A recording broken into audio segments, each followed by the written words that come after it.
Race fans, it's time for those most famous words in motorsports. Here to give the command, please welcome our Grand Marshal, voice star of Disney's upcoming movie Planes in theaters August 9th, Dane Cook. Drivers, start your engines!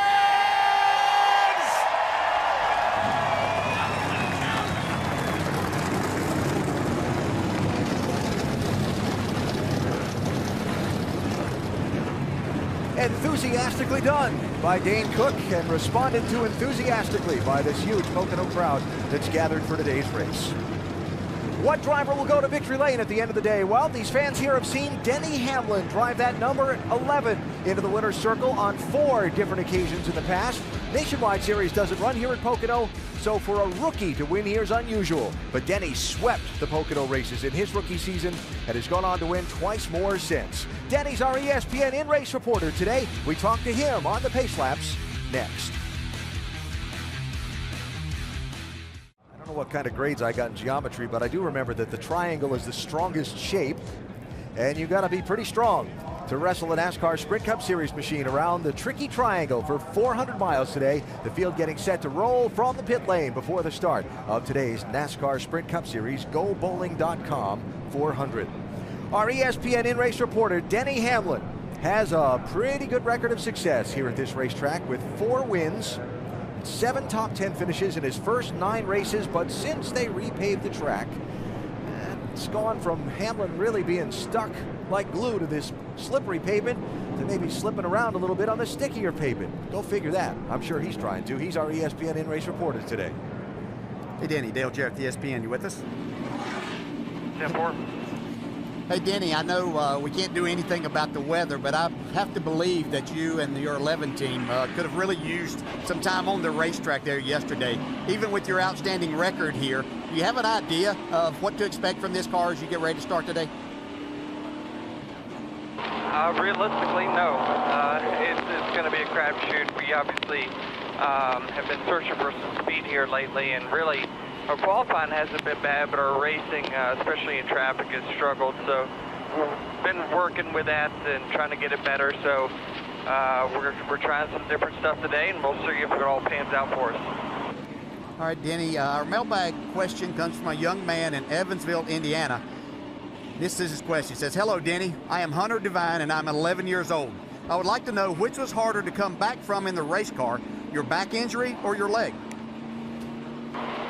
I'd say the back has been more of the nagging issue, but you know, the knee was the most painful by far, trying to race with that. But this one, I feel most comfortable when I'm inside this FedEx Office Toyota. So as long as I'm racing, I'm good. So hopefully we'll just keep it on track. All right, Danny. Well, we know you're always good here, so look forward to talking to you later in the day. Now, Andy's going to talk to your crew chief, Darian Grell. 10-4, thank y'all. Hey, Darian, Andy Petrie in the booth. You have us? Yeah, I got you, Andy. Hey, Darian, you got a driver behind the wheel that has a ton of success here before they paved this racetrack. But since they paved it, just how different is this surface now to set up for? It's a whole different animal now with the fresh asphalt there. Tire wear used to be an issue, so tire management was a big deal. So now it's all about pure speed and track positions. We're going to fight all day to try to stay up front. Well, okay, Darian, can we expect to see some strategy calls on pit road today? Yeah, I think you'll see them from one end to the other of both sides of the spectrum. So looking forward to playing the game today. Okay, man, I hope you hit it right. Thanks a lot, Darian. Good luck. I like that. Thank you. Look forward to playing the game today. Uh-huh. There'll be a lot of that going on pit road. Has some great ESPN high-definition onboard cameras from onboard these race cars. Didn't I just say onboard there? I'll get that right. Brad Keselowski's got our Ford EcoBoost on board. Makes sense. It's a camera on board a car, right? Yeah. Work with me here. Denny Hamlin's got our Toyota on board. Tony Stewart, a little different look to his car today, and carrying our GoDaddy on board. Kyle Busch has the Goodyear onboard camera. And 6-time Pocono winner Jeff Gordon with our Sunoco on board. Yeah, that's what I thought. And the wind is a lot stronger today. Tailwind off of 3. It's pretty darn strong. Eddie DeHaan, the spotter, talking to Jeff Gordon about the wind conditions as he gets ready to start. Kevin Harvick has our Sprint onboard camera. Indy winner Ryan Newman with the Mobil 1 on board, and the pole sitter Jimmy Johnson has our Chevy on board for today's race. Don't forget you can check out NASCAR.com/RaceBuddy and watch all the live race coverage from Pocono with 10 HD live race views, live chat, and live leaderboard. NASCAR.com/RaceBuddy. Back live Pocono Raceway, 1 lap from the start of today's 400-miler. Some quick stories from pit road before the green. Here's Vince. A week ago at Indianapolis, a mistake on pit road cost Jimmy Johnson and this 48 team an opportunity to kiss the bricks. But Jimmy didn't dwell on it despite the pain that it caused everyone on this team. In fact, he said, clear your mind of the mistake. And when I come to pit road this weekend, I want you to jump off this wall and be fearless. Dave Burns? Lately for Kyle Busch, Pocono Raceway has been two-faced. He's coaxed a lot of speed out of his race car, but 2 of his last 3 finishes have been disasters. Kyle's got a real shot at his first Pocono win today. He starts on the front row. Dr. Jerry Punch? With 6 victories here, including this race a year ago, Jeff Gordon is the winningest driver in Pocono Raceway history. Now, right now, he's currently locked in a very tight battle just to get in the chase, so a win today would be huge. Yeah, I know what you're saying, folks. He starts 22nd today, but last year when he won it here, he started 27th. Here's Jamie Little. Well, Kurt Busch and the 78 team have turned a lot of heads this year. They've done everything but win.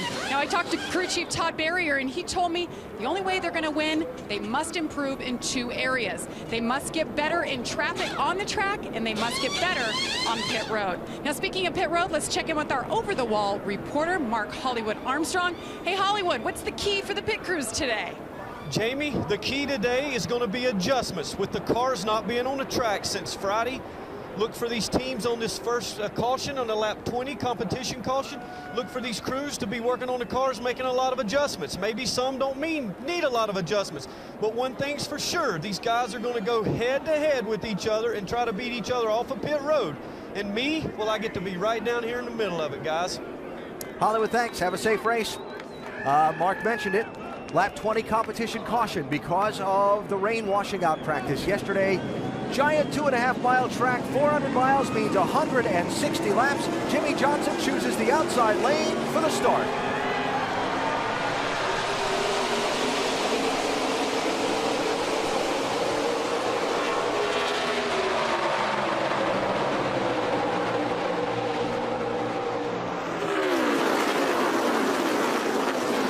Trouble. Cars around and stacked up into the wall. Ricky Stenhouse Jr., Juan Pablo Montoya, and Matt Kenseth. Yeah, it looked like the 42 might have got into Ricky Stenhouse in that 17 car. Yeah, it looked like they were funneling down into turn 1. Not sure if Ricky came down or whether Juan Pablo went up and got to the left rear, but definitely turned him around. Yeah, as I watched them fan out and go down, we talked about the start and restart. Everything's destroyed. 400-mile race that you could show a little bit more patience down into that first corner. Montoya has a lot of damage as well. Stenhouse started 17th. Montoya started 19th. Matt Kenseth started 24th. Saw Montoya really go to the inside here early. After he crosses his start-finish line, look at him jump out then. He's getting a big push there. Of course, they're fanned out 3, 4 wide at least getting down in here. Let's see if Montoya slips up or if Stenhouse comes down. Yeah, racing. Well, definitely fighting over real estate. And certainly Montoya is not down on the yellow line, but he didn't have any extra room there either. Carrying a lot of speed down in there, even though they're just getting through the gears and up to speed. Watch how much damage this 17 takes, how quickly.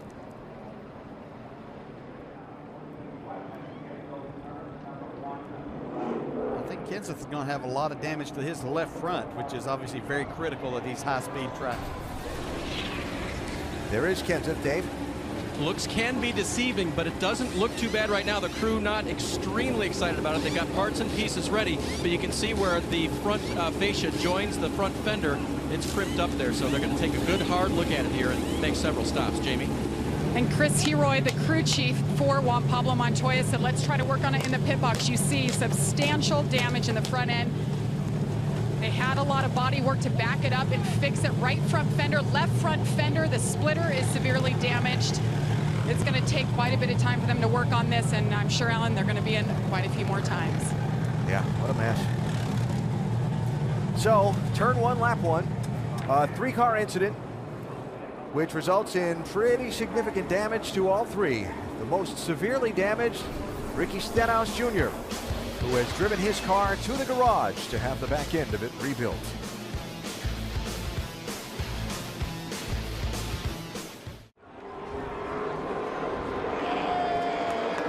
Green flag, restart at Pocono. See if they can make it more than one corner.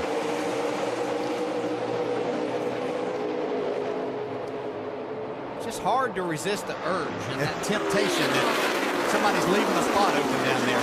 You just have to be so careful getting down into that corner. It's like they might make it through this time.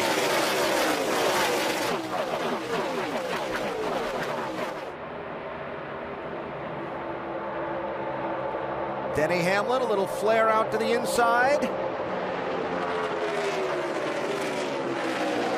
Trying to get 2 for 1. Looks like he might get it done, too. He'll have the preferred line getting into 3. Clint Boyer to the bottom, 3 wide in the 15. See,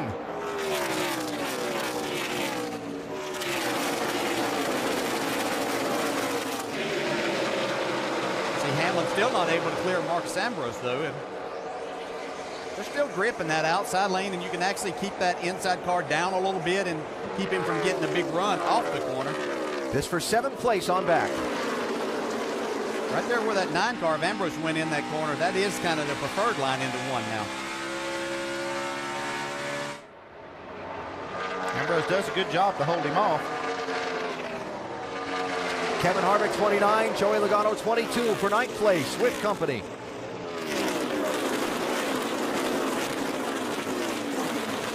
So hard, so many things going on down that, you go down that back straightaway, we'll call it, into the tunnel turn, and you can see there where McMurray in the 1 thought about jumping out and trying to pass Harvick. So Harvick's sitting there in a situation, he's trying to figure out a way to get by the car in front as we see Boyer take the spot away. But you're also getting ready to downshift. You're going in there at a high rate of speed at 200 miles per hour, so drivers have a lot going on there, and the spotters are a long way from that to try to help you. The Busch brothers trade 2nd place. Well, maybe not. Well, they do trade it. They're trading it back again now. As long as they're playing nice together. I'm sure Kurt's probably thinking, come on, breathe brother. on the back stretch there. You know, hey, this time of the race, you could have let me have that spot. We didn't need to race down here into the tunnel turn now. So Kyle hangs on to 2nd. Kurt 3rd. You saw Juan Pablo Montoya coming off the pit lane after another pit stop just after the restart. And back in the garage area, Jamie's with Ricky Stenhouse. Extensive damage on all 4 corners of this race car, including a broken track bar. Any chance you guys will get back out, Ricky? Yeah, we got a great race crew on this Zest Ford Fusion, so they're working hard getting it cleaned back up, and we'll get back out there. Luckily, we had nationwide insurance on it. It's not looking too good, but we'll get back out there. Looks like the 42 just ran straight in and forgot to turn or forgot we were going left. I'm not sure. Seems like he forgets a lot these days. So we'll get back out there and we'll remember that one for sure. He won't forget anytime soon, Alan. Little marker added to the chart. Yeah, that. And no, the young man, Ricky Stenhouse, in his first full year in the Cup Series, he's needing time, in the seat to learn more about this racing and this racetrack where he hadn't done a lot of racing. So that's what's devastating to him, is that to happen early on. And even if he gets back out there, it won't be a learning situation because his car won't be up to speed. And you saw he didn't get many laps of practice here on Friday. Got into the wall a little bit, and they had to stop and repair the car. And so his practice time already was limited by the incident in the Friday practice session. As you look at some of this spread out and in line, I'm just thinking back to those opening laps, and we talked about the lack of give and take both on the initial start and the restarts, and we talked about the urgency of restarts. I guess these guys are really feeling the urgency to get everything you can as fast as you can. There's a lot of pressure in that garage area to make the chase. You see all these guys that are on the bubble. There is a lot of pressure down there. Everybody feels it, and I'm sure the drivers are feeling it too.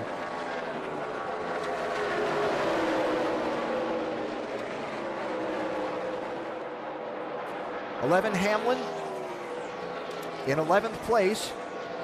Jamie McMurray's got some passengers there. That is, yeah, I believe he's got picked up something there at on the front end. It could be restricting a lot of airflow.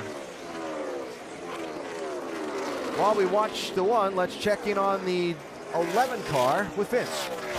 Well, Denny Hamlin started this race 9th, and of course it's been well documented. He slipped back a couple of spots, but well documented the issues that they have had this season. Too many to mention, so maybe the ears are a little sensitive for Denny. He doesn't like what he hears early on. Darian, one thing I noticed on the acceleration here, when I shifted through the gears, it was okay, and then all of a sudden it feels like it hits nitrous at a certain RPM. I'll try to pay attention this time around, but it had one kind of harmonics, and then all of a sudden it zinged up by itself. Maybe pose that to our crew chief, Andy Petrie, in the booth. A little too sensitive, or is that something to worry about, Andy? Well, anytime a driver comes on with something like that, it makes you think, and I just don't really know what to make of that. It sounds like he has some kind of a vibration or instability in the drive line that clears up at a certain RPM that gives him that feeling. You see Jamie McMurray had to make that pit stop to get that debris off of the grill. Looks like it may have come from Montoya's car. Isn't that crazy, from his teammate? Yeah, that's where it would be from. That's where it works most of the time. Dave? It is indeed. It's red tape, and that's what they just pulled off the front of the car, so that's what they had to get rid of. He was complaining about the temperatures. They said 290 is the limit. It was over that. Another problem for him, Jamie said the car's been popping out of second gear when he was under caution, so watch for that as well. Yeah, I was looking at that stuff on the nose of that one car, and I'm thinking, okay, that looks like red tape. Well, who's had a lot of red tape put on their car? Well, his teammate Montoya had, and some of it obviously came off as Montoya got back up to speed. 2 Kozlowski, 5 Kane, 24 Gordon, all fighting for 12th position, well behind Jimmy Johnson, who has set sail from pole position. Caution has just come out for the second time today here at Pocono Raceway. Denny Hamlin running in 12th position, crashed in turn number 3. You see he's driven his car back into the garage area, but is none too happy about it. Everybody just trying to get to that competition caution coming in 20 laps. You see Denny Hamlin right here basically just gets out from under him. Yeah, it looked like that he was just, you could see the back end out just a little bit when he was entering the corner. You try to carry a lot of speed there. Once you start stepping out with these cars, you're carrying so much speed, you just don't really have a chance to catch them. Looked like he just got sideways as soon as he went for third gear. Yeah, that's a late shift right there, what I would think going into that corner. You generally want to do that just as you enter the corner. So I don't know if that could not have maybe got the RPMs matched up, and it could have wheel hopped just a little bit right at that point. So Hamlin in the garage, and the caution, the second one of the race, will serve as the competition caution that was coming at lap 20 because of the rain out of Saturday practice. So we'll see everybody on pit road here. Watch for many 2-tire stops on this caution. Yeah, especially now. They've cut this to 15 laps instead of 20, so it'll be a one-can stop for most teams. I would expect most of them to get 2 tires. Jimmy Johnson, Kyle Busch, Kurt Busch, Ryan Newman, Greg Biffle. Actually had Jimmy stay out right there. That was something else as an option. You don't have to pit during that competition caution. Interesting call there. Jamie? And Ryan Newman says he just needs a little bit of grip in 2 and 3. Right side tires and a wedge adjustment is the call. He had to watch his RPMs because the lights on his dash are wrong. You saw the adjustment there in the right rear. The winner 1 week ago. Car's pretty good, Doc. Half around right rear for Greg Biffle. He said a little bit free entering 3, but got a 4-wheel slide, tight on exit. He's down and away. AB. Now those that pitted about all went for just right side tires. 5 cars did not pit, actually a couple more than the 5, but 5 of the lead lap cars did not pit there, including Jimmy Johnson. Interesting call by Chad Knaus to make sure the 48 kept his track position. Yellow out for Denny Hamlin, and trouble in turn number 3.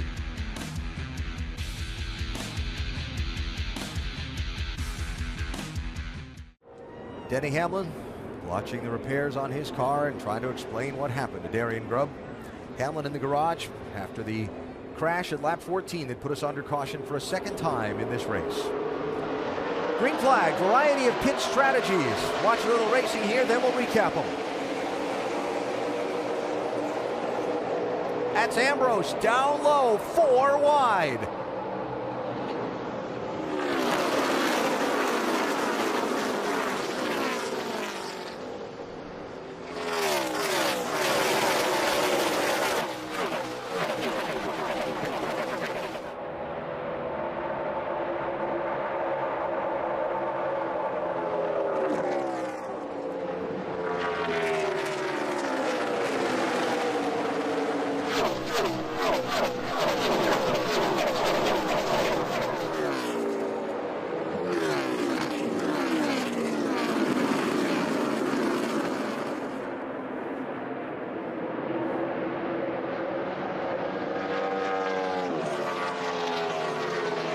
I wasn't sure they were all going to make it through those 3 corners. They weren't either, but yeah, I've talked to a number of drivers yesterday that were talking about, probably more of them said that they felt like that the track had lost even more grip from the time they were here in June, what time they got on Friday. Others were saying they thought because of the cool temperatures that it was about okay, but it seemed to be, to me, the drivers that I talked with more that said it was losing some grip, that they were expecting with the sun out today, even the temperature's cooler, that it was going to be a slicker racetrack. Yeah, the key thing, though, you saw the pit strategy that was employed by the 48 and some others up front. The tire doesn't fall off a lot of speed, so they're able to stay out there on tires that have some laps on them and still maintain a good amount of speed. And I think what you're seeing there is these top 4 or 5 that did stay out, they can make that next pit stop under green and not lose a lap, similar to a road course, which makes that a really good strategy for them. The key, though, for the guys that are behind Jimmie Johnson is to try to stay within about 10 to 15 seconds of him, because once you lose touch and get about 15 seconds back, you cannot make that pit stop without losing a lap. There's 2 or 3 drivers I'm watching that seem to have really good race cars moving forward. 5 of Casey Kane. Whoa. Sorry, DJ. Matt Kenseth, David Rudiman. Nice save by Rudy. That was a good save. I was saying Casey Kane, Jeff Gordon, and Tony Stewart look like they have really good race cars here. Tony Stewart, one of those that was hoping it was going to be slick today. So now that this is sorted out just for a second, 6 drivers did not pit under the caution. Jimmie Johnson, Kyle Busch, Casey Mears, Brad Keselowski, Paul Menard, Mark Martin. Most everyone else took right sides only. Greg Biffle was first out. He restarted 7th. Jeff Burton was the first driver that changed 4 tires on the pit stop. He restarted 30th. So there you go. We see the 2 car. He was one of those that stayed out too. Brad Keselowski, they've been saying they've had some speed in this car. They wanted to do something. I think that's a good move on their part to get some track position here early, and it does look like they have a good race car. Yeah, it was an excellent move by Paul Wolf to take this track position. I talked to some of the guys on the crew, and the reason that they're so optimistic this week is because they've got some new things that they learned since Indianapolis last week that's making their car faster, and that they feel like they're going to have a definite improvement in performance here today. Working the fans, working the shifter, working the brakes, and the pit crew's working the strategy too, Vince. Well, particularly on that 2 car, the pit crew has been an issue for this team throughout the course of this season. They've made some changes for today. 3 pit crew members in different positions, or positions unique to where they were within the last couple of weeks. As far as the race car for Keselowski is concerned, pretty good. In fact, he says the only issue, a little loose on entry in turn 3, but everywhere else, it's solid. That's where we saw Denny Hamlin get in trouble, is on that entry in turn 3. That's a flat corner, and it is kind of tricky, especially with these guys the way they're shifting, actually downshifting, getting into that corner. Yeah, it's always been a tricky corner, and one that you seem to be a little bit on the loose side getting in, but especially with the speeds that we see in these race cars. Yeah, you see right there, Brad Keselowski did not shift down going into that corner. So he's actually in kind of maybe a fuel-saving mode. Brad starting the race 13th in the NASCAR Sprint Cup Championship, looking to make a similar run to last year, where after Indianapolis, he went on a tear, propelled himself eventually to the NASCAR Sprint Cup Championship. Yeah, and this is we know this is a strong team. They started out the season strong. It's always difficult to back up everything that you did the year before, especially when you have an outstanding season. but they made, there's a lot of changes new to them with the new manufacturer and the car being different. So a lot of things new to them. But we've also seen them try to take some strategies this year and employ those, and they didn't really have the speed in their car to be doing that kind of thing. And I think that it's got them in a little bit of trouble there. Now, I would say in these next 6, we'll see them be a little more on the conservative side of that, making sure they get as many points as they can. I like the way Paul Wolf thinks out of the box. Oh, yeah. He makes a lot of these different strategies that you never even thought of, makes it work. But without speed in your race car, it sometimes makes that impossible to work. So Keselowski working Kyle Busch to try and get second spot away. And they've been working on Denny Hamlin's car back in the garage. And he's out of the car. Denny, what did you feel from the car before you got into the wall? Well, I mean, it was our car was a handful. Tried to fight through it to that competition caution, but I was getting run over from behind and just holding up traffic and just let off in the corner, and it just breaks loose. It's what we've been fighting really the last 7 weeks or so. Just cannot get into the corner, and our cars have been a handful. I know how to drive this racetrack, and we just have not, just not hit on what it takes, here these last couple months to get our speed where it needed to be, and we were struggling again today. And your day is officially done. Yep. All right, Denny Hamlin, 4th DNF this year, Alan. And Jamie, at this point in their season, no sense in putting Denny back out there in a patched-together race car. You see Brad Keselowski still trying to take this second spot away from Kyle Busch. There are a lot of things that they're doing to these cars to get speed as the 2 car does take over that second spot.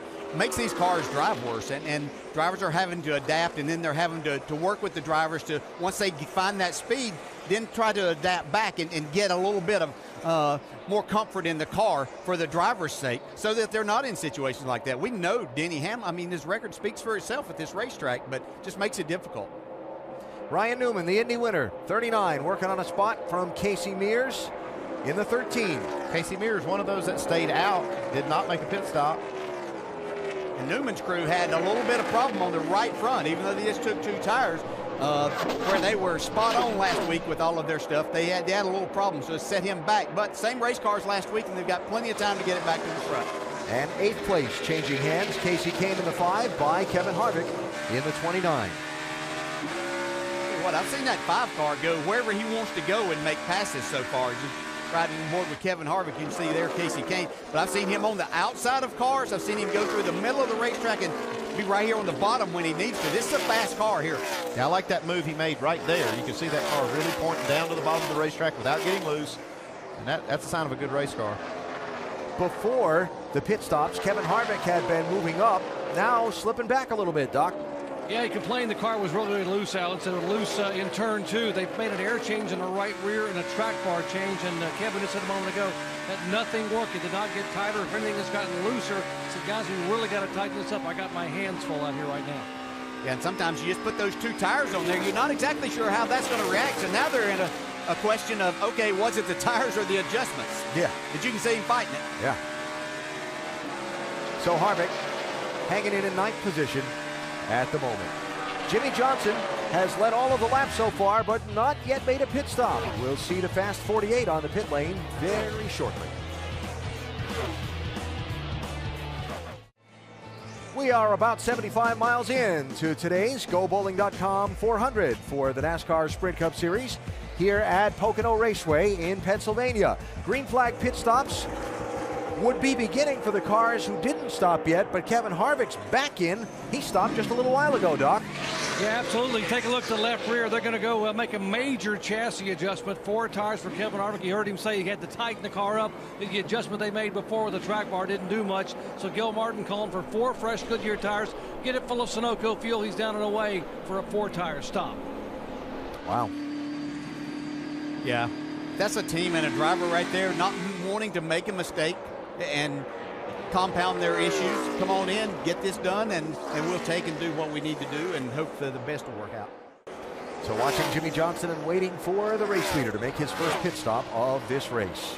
No pit stops tonight in the O'Reilly Auto Parts NHRA Northwest Nationals. The Western Swing continuing out in Seattle. Final eliminations tonight at 7 Eastern on ESPN2. And next weekend, we'll keep the gear shifting going with some right-hand turns thrown in as both the NASCAR Nationwide Series and NASCAR Sprint Cup Series go road racing at Watkins Glen. Saturday, 2 Eastern on ABC for the Nationwide event. Sunday at noon Eastern for the Sprint Cup race on ESPN. Remember that last lap fight with Marcos Ambrose and Brad Keselowski a year ago? What a last lap that was. We can only hope for something similar.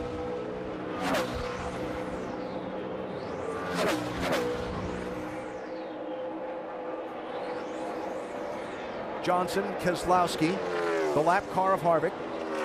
Yeah, you see Harvick was just far enough back in that running order when he made a stop that he did lose a lap. I think Jimmy Johnson will be able to make his stop without losing a lap and get back out on the racetrack, but a lot of these guys will go a lap down. Good look back through the top 20 here.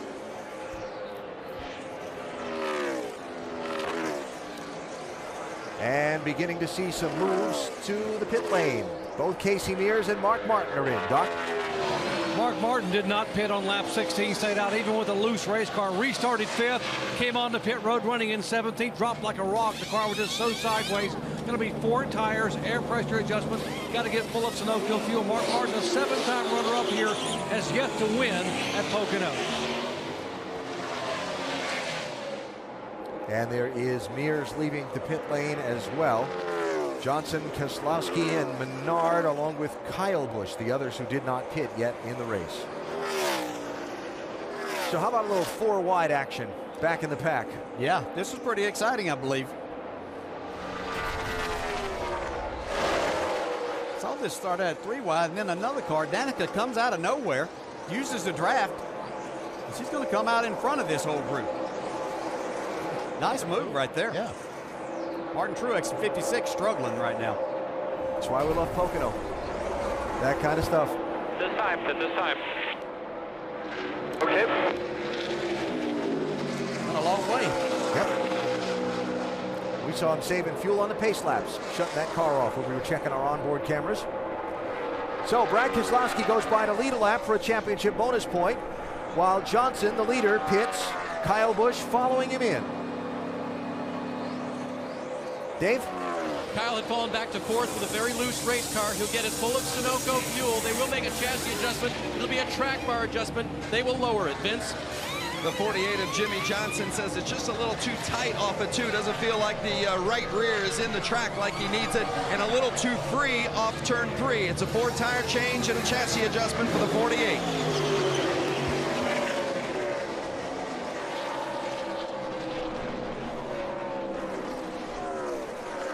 Watching for Keselowski to see if he's going to head to the pit lane this time, and indeed he will.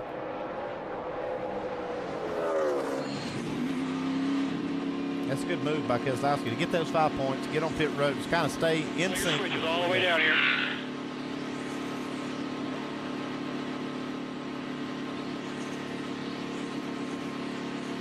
Four tires here, nice and easy.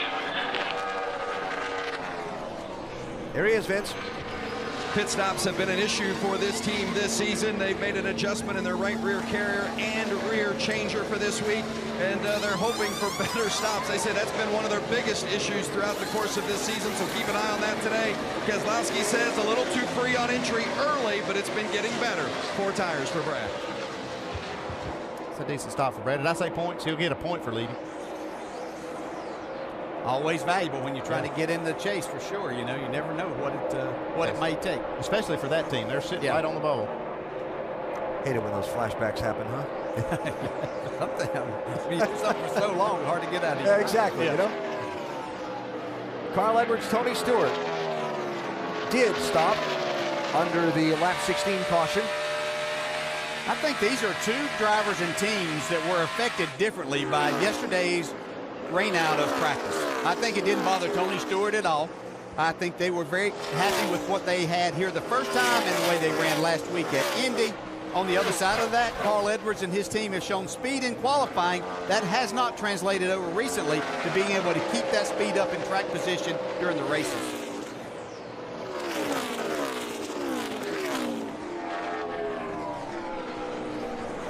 So this is a race for 5th and 6th place.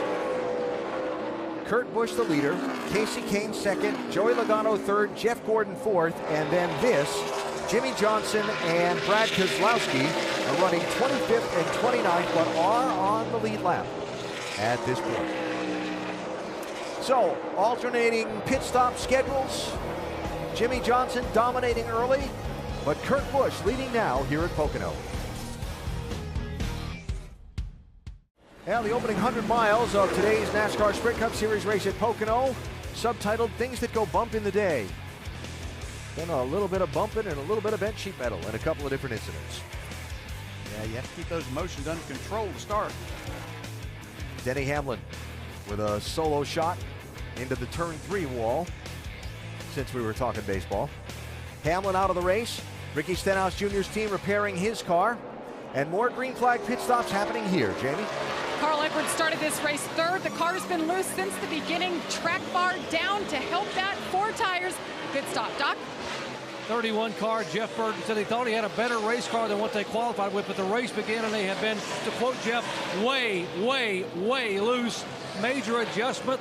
4 tires. Burton is away.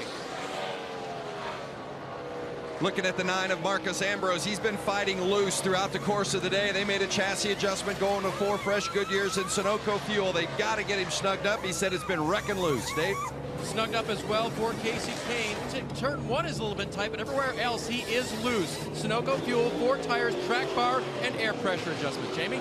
Todd Berrier said the only way they're going to win with this 78 team is to get better on their pit stops. The car has been loose. It was 4 tires, 13.9. Nice job. The 39 of Brian Newman said those last changes tightened them up a little bit. Air pressure adjustment and track bar, 4 tires, Vince. Tony Stewart been running well here this weekend and certainly was good here in June. Says he's happy with the car now, just needs it to cut the center better. 4 tires and air pressure. Remember, Ryan Newman's lights on his tachometer not working right, so he's got to be very careful. Did our tags off or something then? Because I really did not, I didn't speed. That's Carl Edwards serving a pass-through penalty for speeding entering pit road. Yeah, they made a change in second gear ratio since the last race up here. We heard Ryan Newman's team say that they had marked his dash wrong because of that change, and that may have been what got Carl Edwards in trouble. Have we ever heard a driver ever say, yeah, I wasn't? No, there is that. Just check. We've heard some fleet on their children. Here's Jeff Gordon. Absolutely. Jeff Gordon started 22nd, gained 10 spots the first 10 laps, comes on the pit road, running in second spot. Said the car not as tight under throttle. Right rear chassis adjustment, 4 tires, away 13.2 seconds.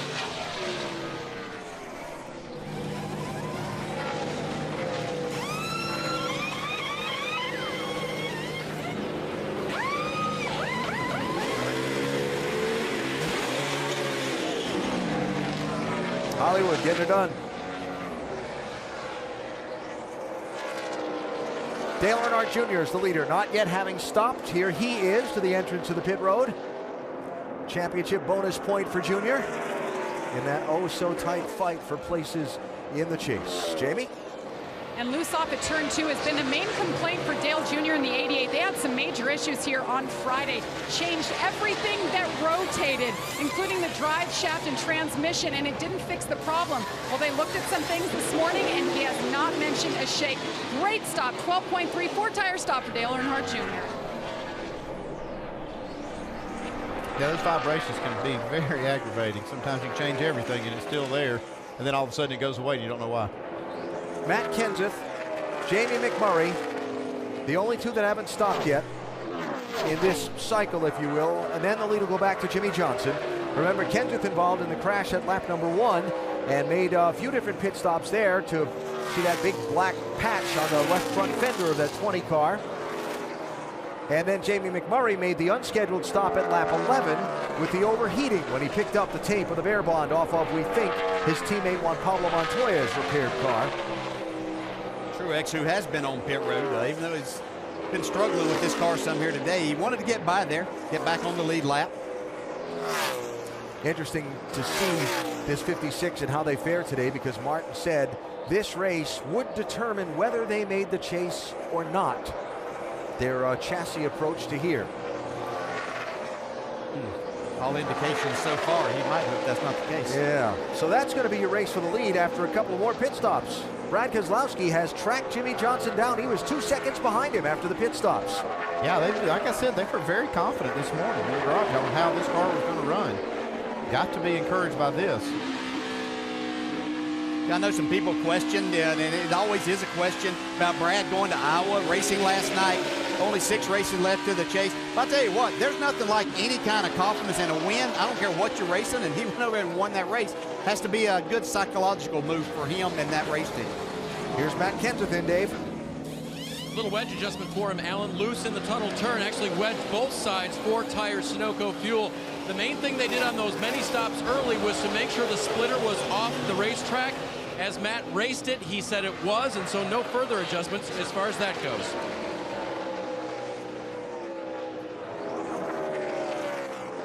So now Jamie McMurray, the leader, and this the race for the lead once McMurray stops.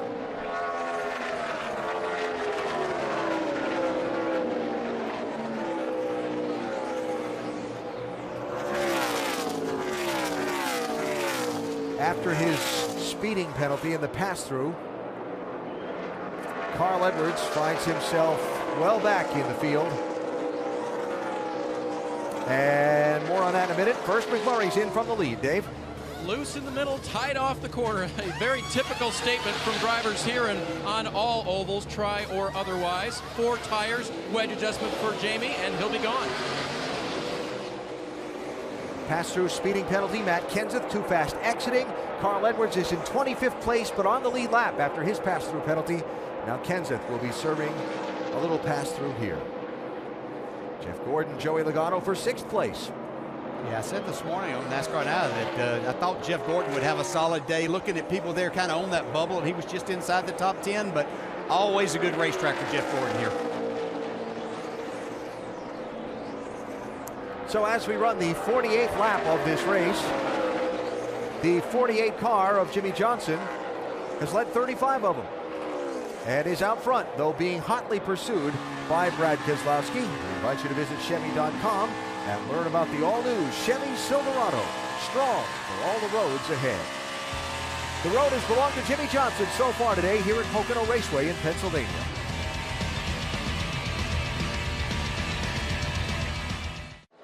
There is the race for the lead at Pocono Raceway in Pennsylvania. Jimmy Johnson leading Brad Keselowski by 0.6 of a second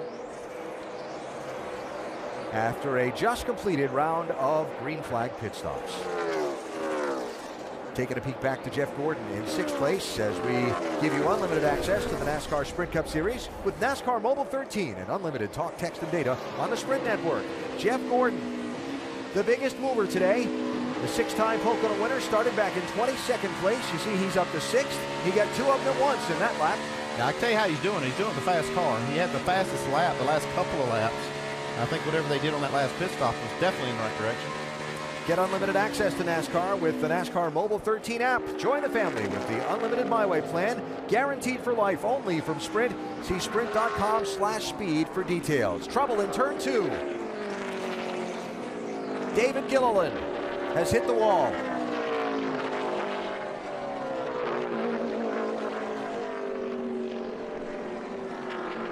See a little bit of fire under the car. It does a good job to get it stopped and get out. Fire looks like it's going out.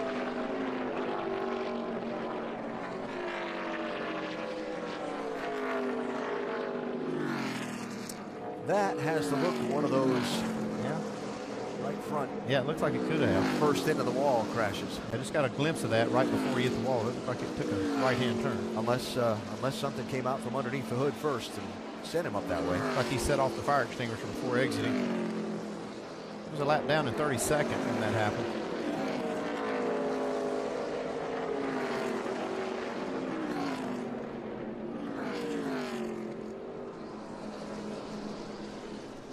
Well, glad to see David's out of the car and okay. That's a hard hit in turn 2 when you get that wall that way.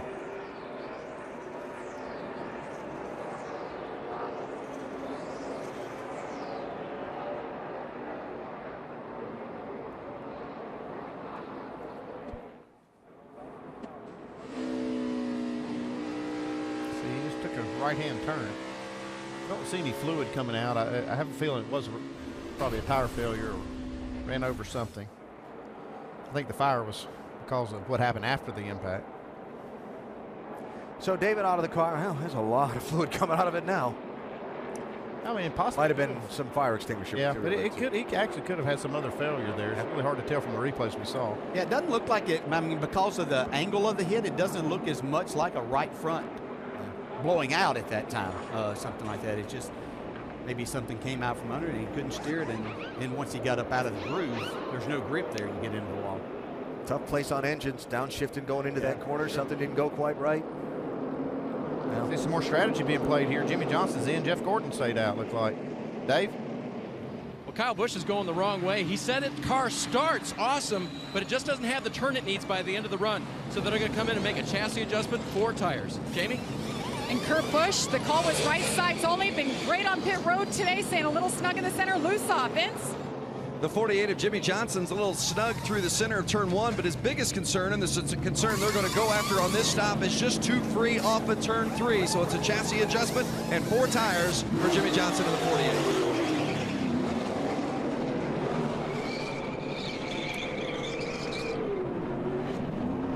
That's how the guys who pitted fared.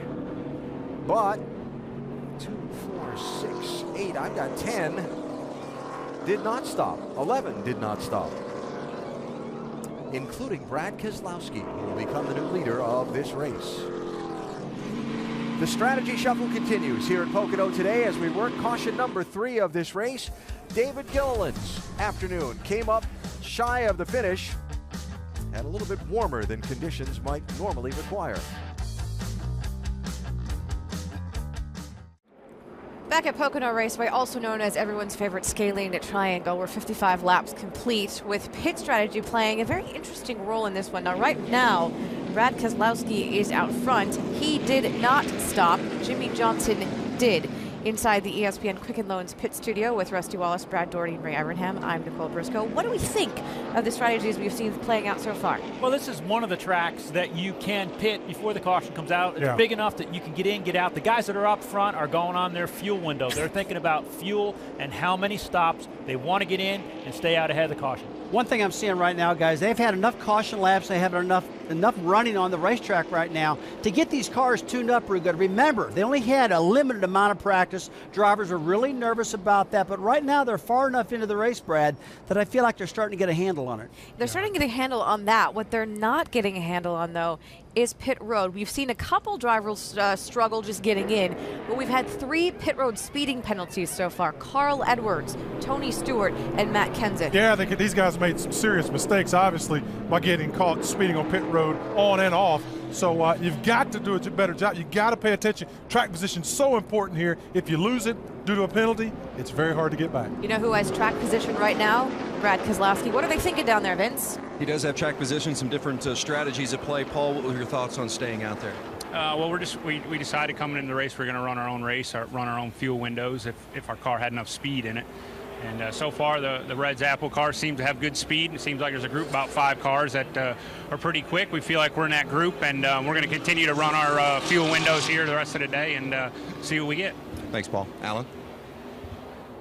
Vince, thanks. Coming to the green for the restart with Paul's driver, Brad Keselowski, as the leader. Race fans, think you know something about speed? Buckle your seatbelt and play AT&T's Fastest Driver Challenge. Text FAST to 34763 and predict who'll have the fastest times in today's race. Brought to you by the nation's fastest 4G LTE network, AT&T. Rethink possible. I'll give you a good candidate for that and somebody to watch on this restart.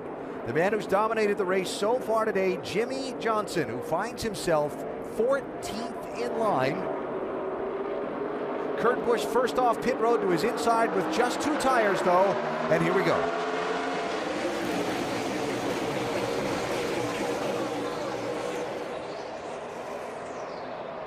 Jimmy Johnson opting to put himself in the middle going down into turn 1.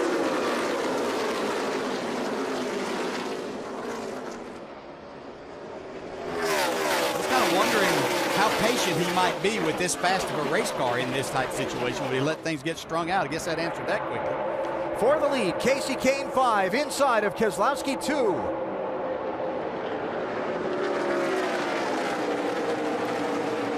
First time we've seen this 5-car up with any track position today. But what we've been watching him come up through traffic extremely fast.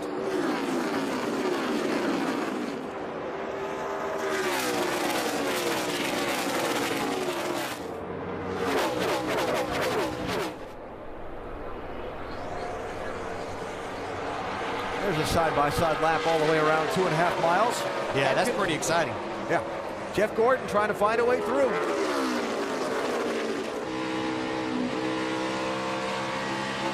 I'll tell you what, it's impressive to watch that 5-car be down on the inside where a lot of people have struggled aerodynamically and trying to get back to the throttle and have enough speed up out of the corner to make a pass. Jeff Gordon's right there, too. It's like Keselowski not giving up, though. See how fast that 5-car went through the center of the corner, though, and then back to the throttle. Yeah, and he's handling down the straightaways pretty good.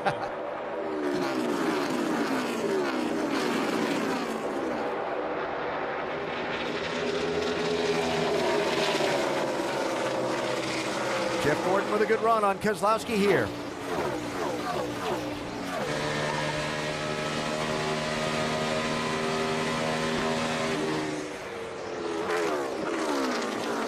Every driver, I think, has a place that when things aren't going exactly like you want them, you're looking forward to going to that spot. And Jeff Gordon's spot, he has a lot of places he could say that about, but I think Pocono would be right at the top of that list. 6-time winner here at Pocono, Jeff Gordon. And boy, with the bigger picture of his season, could he use a breakthrough win here today? Man, sitting here, he started this day out in 10th spot. And with 5 DNFs on the season, just incredible they find themselves even a part of being there in the top 10 right now. Now, talking about Jimmie Johnson being back 14th in line on the restart. Being back in that kind of traffic, Jimmy said the other day in his press conference here, will completely change the handling of your race car, make it feel like a totally different machine. Well, he had some busy hands here a second ago. Outside, outside, outside, outside, inside, looking. Outside's clear, clear, clear. 18 inside, inside. Wow, he was real busy in there. Well, that's one thing that you never want to hear as a driver, inside and outside. That's not good. Yeah, and I think one of the things, the setup in this 48 is obviously fast. He was out front leading. Not quite as good in traffic as he was when he was out front. But I have to believe that Ted Canals knows they're inside of a pit window to make that pit stop when he did. And I think it will work out for him if he stays out of trouble. The other teams like Brad Keselowski, I don't think that they were inside of a pit window. Jimmy should still only have to pit 2 more times, and I think you'll see that same thing for some of the cars that pitted with him. You'll see an extra pit stop by the 2 car. So, Andy, for folks that are new to NASCAR, this pit strategy today being played like a road course. You count backwards from the finish, and it opens up to do that because if you're one of those lead cars, you can make a green flag pit stop here without losing a lap. Yeah, and that works on a road course for almost the field because they can stay, like you said, make that pit stop and get back on the track without losing a lap. Here, it's not quite as big of a no-brainer because you have to stay within about 10 to 12 seconds of the lead to be able to make the stop and get back out without going down a lap. Yeah, and we heard another key point that Paul Wolf made just a minute ago.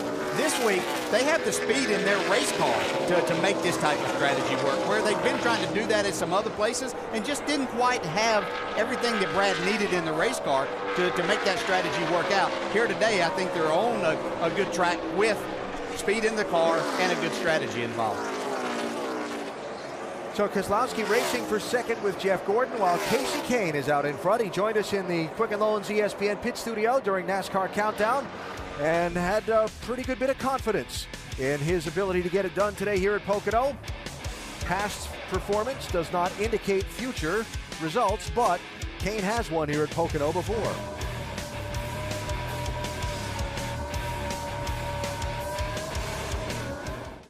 A little bit past 150 miles of today's GoBowling.com 400 for the NASCAR Sprint Cup Series. Casey Kane is out in front, one of 8 different leaders who've traded the lead 9 times. That's a little deceiving because of green flag pit stops. Really, Jimmie Johnson dominated the opening 100 miles of this race. But after getting shuffled back to 14th in line for the most recent restart by pit strategy, he pitted when a lot of the cars in front of him didn't. Jimmy's only passed 2 cars. One you saw right there, Kurt Busch, and the other because Casey Mears pitted under green a second ago. He's struggling with the handling, certainly, of this race car a little bit more than what we saw whenever he was out front, and probably we expect that somewhat, but we expect so many good things out of this 48. What's going on with him, Vince? Well, Chad Knaus admitted to Jimmy, he said that didn't play out the way we anticipated. They expected many more cars to come to pit lane. The problem with the fact that now they are back in traffic is that, as you guys well know, cars that handle well at the front of the field, often when you get deep in traffic in front of or behind other cars, they don't handle nearly as well, and that's what Jimmy Johnson's experiencing right now. I think it's one of the things, too, with this setup. These cars with these crazy setups do not handle well in traffic. They need that clean air. Here comes Keselowski down pit road. Vince? Yeah, Brad says that the car has been handling really well over the tunnel, but has not been handling to his liking down into turn 1. So they're going to make a chassis adjustment. It's going to be a 4-tire change for Brad Keselowski. As you guys have noted, they feel like they've had the speed today and the balance has been pretty good. They're just tweaking on it and giving him a clean tear off, a good view out the front.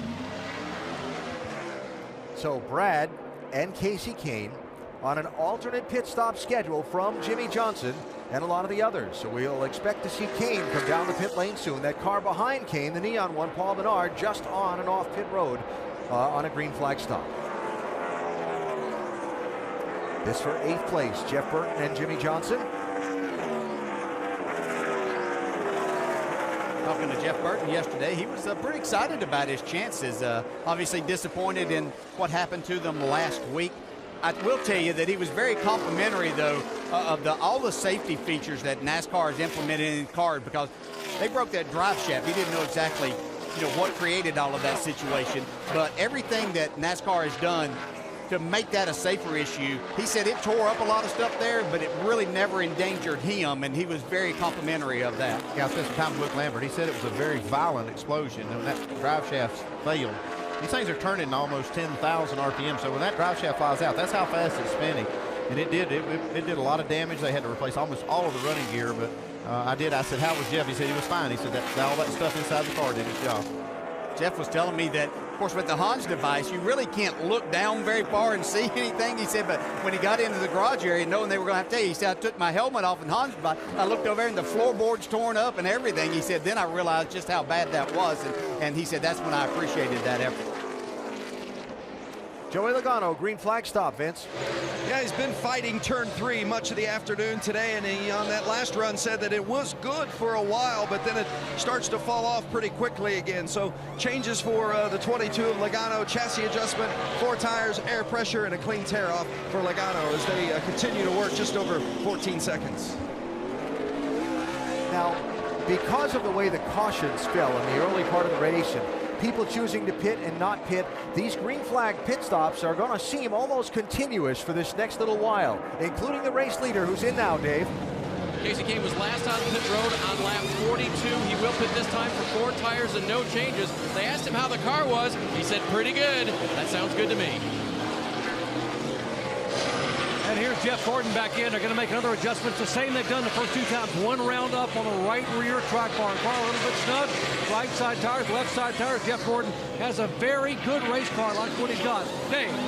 15 of Clint Boyer still a little bit loose. They made a dent in it that time, so just a little adjustment this time. Air pressure for the 15 of Clint Boyer.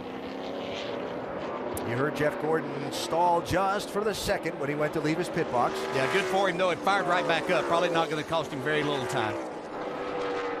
Here's your leader, Ryan Newman. Remember, his tachometer readings are not valid. His team told him that earlier, so he has to be very careful on his pit stops. 15, 10, 5, 4, 3, 2, 1. And he's watching the RPM gauge, making sure he does not speed. They brought the same car that won 1 week ago at the Brickyard in Indianapolis. That wasn't the plan, but the car was that good. Ryan said he snugged up a bit, but no adjustments. 4 tires, they waited on fuel, Doc. Greg Biffle now in a fuel window can make it on 2 more stops. He said the car just has no grip. There's the chassis adjustment in the right rear. 4 tires. They've taken the shim out of the left front last time and a rubber in the left rear. The car still has no grip. Way, way loose. Biffle away. So that cycles the guys who didn't pit under the lap 54 caution through pit lane. and puts Jimmy Johnson back in the lead. That's going to be another, if we don't see the yellow, 10 or 11 laps before we would see Johnson on the pit road for his green flag stop. Yeah, and this is where the strategy works. You know, even way back we talked about how bad his car was in traffic. Now he has a clean air, and if this thing goes green, this strategy will work for him, it looks like. Doc? Car 31, Jeff Burton coming in for his scheduled stop. And of course now, based on fuel mileage, they can all make it 31 or so laps. They should be good for 2 more stops. Right side tires going on. Jeff Burton talked about the scare he had at Indianapolis last week early on with the exploding drive shaft. So left side tires on, he is down and away. Martin Truex now getting left side tires on his car. What a great run he had at Indy last week. From the back of the field to an 11th place finish, but he's got his hands full here. He said the car is just, to use his terms, ugly today. No, that's not a good report. not if you're a Truex fan. Yeah, Truex fan, and if you're Martin Truex and this race team trying to secure a spot in the chase. They do have that victory on their side, though. Kyle Busch in, Dave. And it's a little bit early for him, but crew chief Dave Rogers said, hey, you want to do something gutsy? And Kyle said, if you can do something to help me win the race, yeah. So, 2-tire, right side, and gone.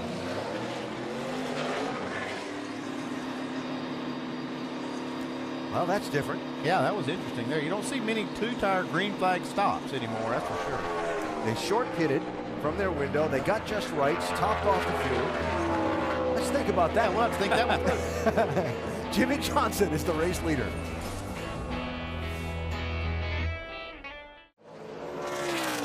Back live at Pocono, the race leader's in trouble. Jimmy Johnson with the right front tire down and damage to the right side of his car while leading this race just shy of halfway. 0 speed. You know, when these cars don't handle as well, we talked about it, looked like Jimmy was struggling with his car. You'll use some more brake. Is out. Fine, we're going to need a hood flap. Caution for debris. Get him in here, let's get these tires changed.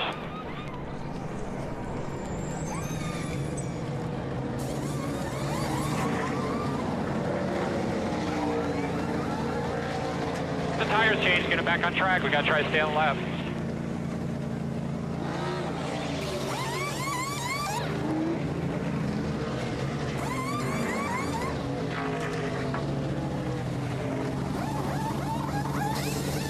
Entering 3. Go ahead, sir. Going to have some more work to do on that 48 car, but let's go back and take a look at what happened to Jimmy Johnson. Yeah, you can see right here. I mean, just look at the right front. You see it blow out right before he got to that corner. And just blew that flap that's there to let the air pressure out from under the hood if the car spins around backwards, right off the car. Wow. A hard lick, too. That is a hard lick, but there are worse places that you can lose a right front tire for sure. It was good, 52.49. Clear. To the wall. That almost has the look of running over something, and that tire exploding like that. I was just thinking that's right where David Gilliland hit a little while ago. So, the fastest car for much of this race is now damaged, though still on the lead lap at this point. Yeah, I think he's got a lot of damage, though. They're going to have to address.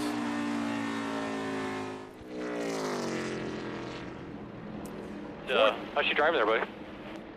The steering wheel's kind of straight, but when I turn into the corner, it pushes real bad once it loads up. Yeah, I think they got some big control arms and a lot of things they're going to have to work on. 1/8 inch of Packer in the right front. 1/8 inch of Packer in the right front.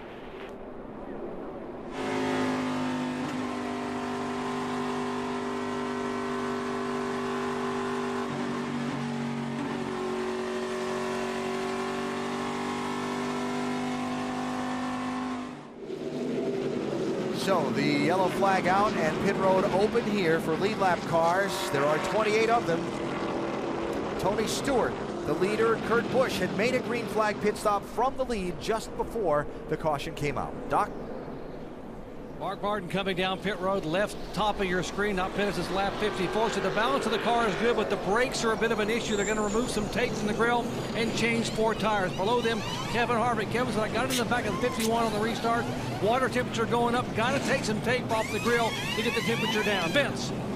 Tony Stewart, upper right-hand portion of your screen. He says it's just tight to the center off of turn 2. 4 tire change for Tony and fuel. Danica Patrick likes her car. No changes other than just a little tight through 1, but they made no adjustments. So you see Bobby Labonte just off the pit lane with the right side tires, first of this group. But these people just coming off the pit lane are going to be well back in traffic because almost everybody that made a green flag pit stop just before that caution stayed on the speedway here.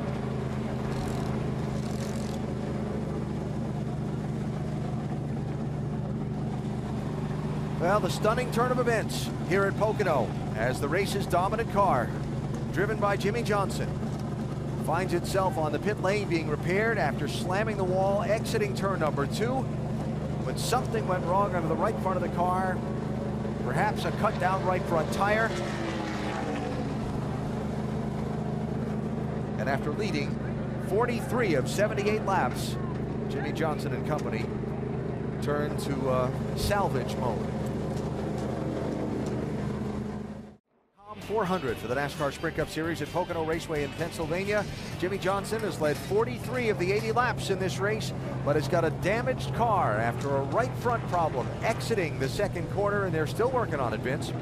They are indeed. A lot of right front fender repair. They put a Packer in the right front, also had to repair the hood. You see they're still addressing that right now as Ron Malik is under the car. They sent Jimmy out and they said, see how it drives. And when he went out under yellow, he said, it just feels like I got to put a lot of wheel in it to turn. So they brought him in, checked the toe. And really right now, Chad Knaus wants to know from Jimmy Johnson, are we making it better? How is it driving? Can you drive it once you get out there and get up to speed? Work in progress for the 48. Yeah, you get a chance to see. He'll be able to enter the corner at a fairly high rate of speed right now. He can kind of see how this car is going to handle. And give Chad some feedback if they need to work on it some more. And I have a feeling they're going to have to work on it some more. Yeah, I think the things that are going to be their problems are things we can't see. So Vince is on the Jimmy Johnson story for us, and they're still cleaning up from the 4th caution today at the GoBowling.com 400. Check out NASCAR.com/RaceBuddy. Watch all the live race coverage from Pocono with 10 HD live race views, live chat, and live leaderboard. We are coming to the restart at Pocono Raceway, just past halfway in today's race, with Casey Kane, the leader, and Brad Keselowski to his inside. There are 31 cars on the lead lap. Matt Kenseth got the free pass under the caution flag. Wave arounds to the lead lap, David Stremme and David Reagan. Jimmy Johnson hit it again while we were away in the break. He's lead lap, 28th place.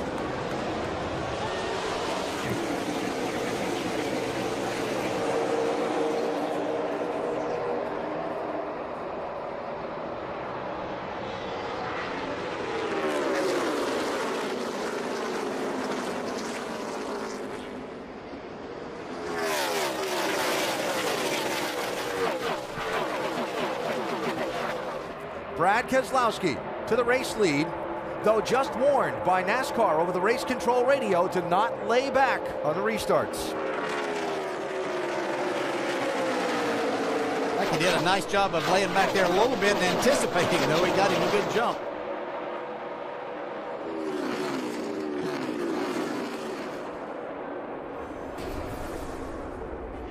There's that restart zone that the leader has the prerogative to go in between the orange cones.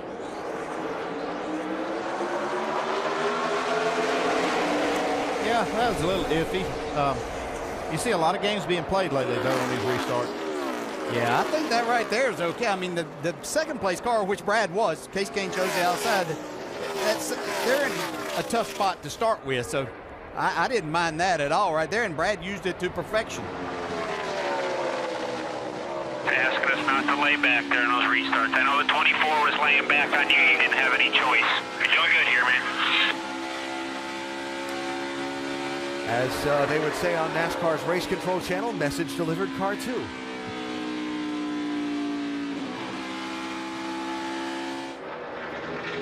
A lot of conversation about Brad Keselowski and his team in these last couple of weeks. Were they going to take off and skyrocket in this late summer stretch, or would they fade and not be in position to try and contend to repeat their championship? Another team and driver that has kind of liked this to kind of be their springboard here at Pocono, where they've had a lot of success and kind of set them on their way. I don't think he's going to be able to keep his 5 car behind him very long. Yeah, he got a big run off turn 1 there, didn't he, Casey? Fast. Yeah, they've made a pit stop since the last time they were racing for the lead, so they may have made Brad's car a little bit better. Looks like that maybe they have. Almirola, 43, picking up a spot on McMurray 1, who was able to squeeze Kurt Busch off in that 78. I talked to Eric Almirola at Indy last week, and he was talking about what a great test they had here. He was excited to come back here with his race car and things that they had learned, running inside the top 10 right now. Up to the 8th place in that 43.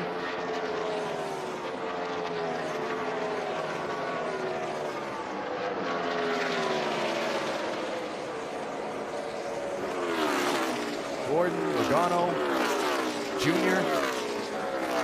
Yeah, Junior's been solid all day. You know, we haven't said much about him, but he's just been kind of solid there and looking at all the different pit stop and the cycles and strategies that are going on. But Junior's been right there and very solid. Not the fastest car, but in a good spot here once again.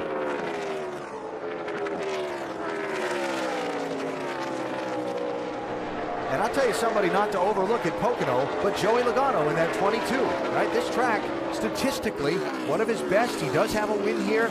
And when Joey was asked earlier this week if he thought they still had a chance to make the chase on points or if it was all about just wins at this point, he said, no, we've got a good stretch of tracks coming up, starting with Sunday, and they're 35 points out of the top 10. He said, we made that up earlier in this season already. Yeah, in fewer amount of races than the 6 that they have to do it in now. So, you know, they had a good, solid top 10 last week at Indy, and he knows that's all they really have to do as we see this battle for a lead once again. But if they can string together 6 or 7, counting last week, top 10s, he feels very strong, and I think so, too, that he'll end up in the top 10.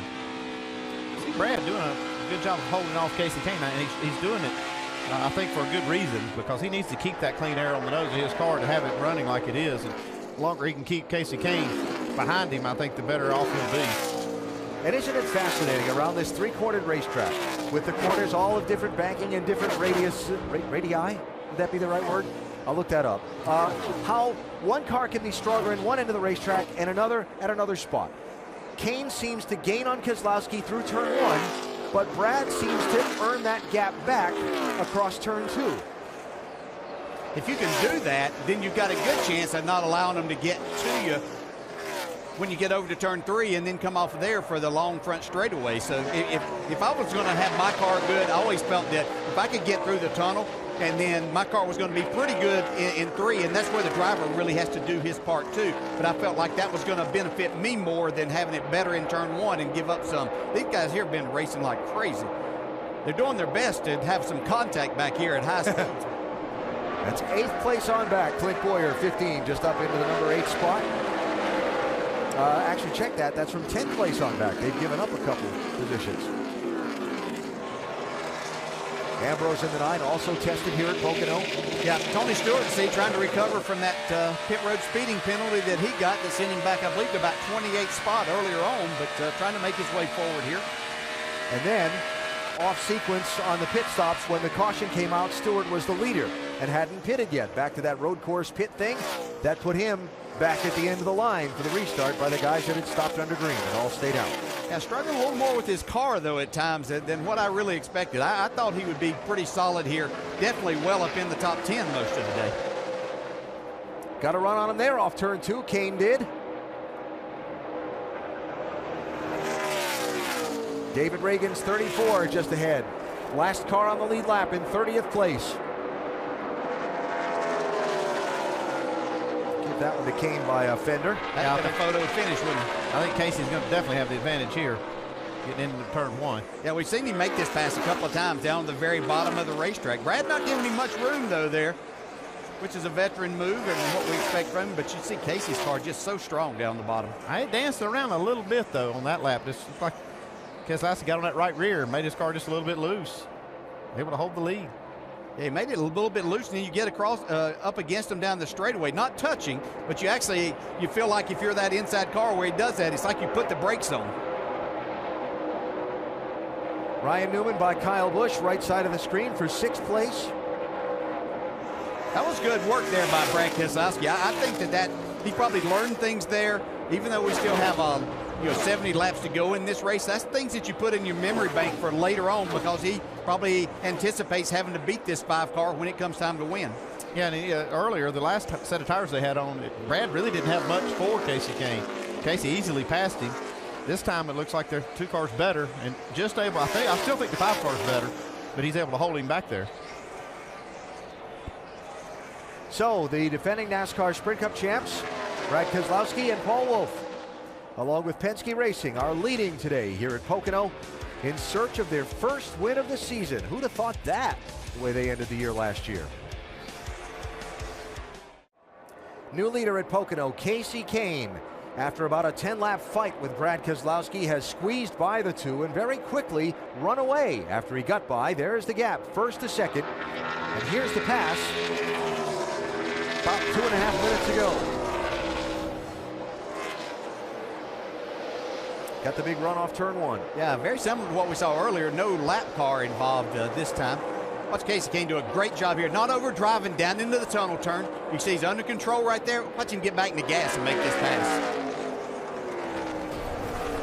Brad was trying to set up the crossover, but nothing doing there. And Casey Kane is your new leader as we check fresh off the wire. Served by KFC, Jimmy Johnson. Led, dominated the opening 100 miles, 150 miles of this race. Currently back in traffic after the blown tire and shot into the wall off turn number 2. Denny Hamlin involved in a crash. And Casey Kane has taken over the Caution's out, caution's out. And there's another one that has Wind a getting into similar one. look. David Stremme into the wall, right front down.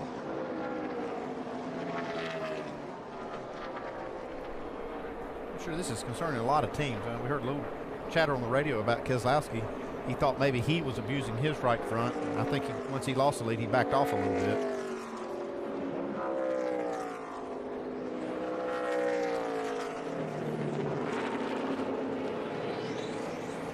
David Stremme running in 30th position, had taken a wave around to get back on the lead lap at that last caution.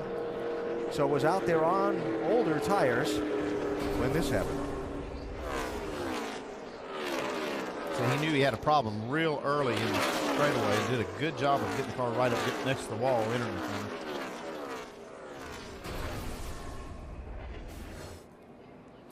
By the way, just going back, we did go and check with David Gilliland and the 38 team. It was right front down that caused the crash on that 38 car. So that, Jimmy Johnson, and now potentially that with David Stremme, has got to have a lot of crew chiefs scratching their heads. Yeah, it does. And we haven't seen that many tire problems here since the repave. No, and this is the same tire they've run since the repave. One thing that happens when you don't see a lot of failures and as a crew chief, you try to maybe push the tire a little bit more, ask a little more of it, sometimes with camber and other things. Yeah, generally, there's not a problem with the tire. It's a problem. Hey, it's what we do to them. Yeah, exactly. So, leaders here. Remember, we've got that whole great variety of pit stop schedules going on. Keselowski pitted under green at 68. Kane pitted under green at 71. There were some that pitted under caution at 78. Now this should bring them all in together here, right? Yeah, I think they will. I think all of them will come and get reset here and try to make it on one more pit stop. Think we'll see some 2-tire stops here? Absolutely. Dave. You'll get one from the leader. Watch the fuel man. He will shake his head when that car is full of fuel. That will be the signal for crew chief to call Casey gone. He'll wait, and there he goes, Doc. Jeff Gordon will get 2 right side tires around right rear. Car just a bit tight. Vince. The 2 of Brett. 4 tires. He said it's just tighter this run, so they're going to take a bigger swing at it to free him up. The 22 of Joey Logano says it feels like it's a 4-wheel drift off the turns. 4 tires for the 22 of Logano as well. An air pressure adjustment for Joey, and it's a race off pit road. What do you think about that? Yeah, Keselowski gave up quite a few spots to get those 4 tires. Yeah, he and his teammate Joey Logano both getting tires, losing some spots. So, another strategy shuffle there on the pit lane with Casey Kane's team having that first stall at pit entry and making the first call, or one of the first stalls at pit entry.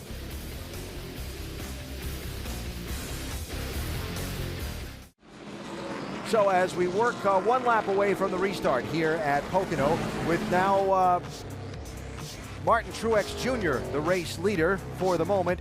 Tires have become a story on the day today. You saw David Gilliland, there you see Jimmy Johnson, and now David Stremme, all appearing to suffer problems on the right front that put them into the wall and brought out the caution flag. For more on that story, we check in downstairs with Vince.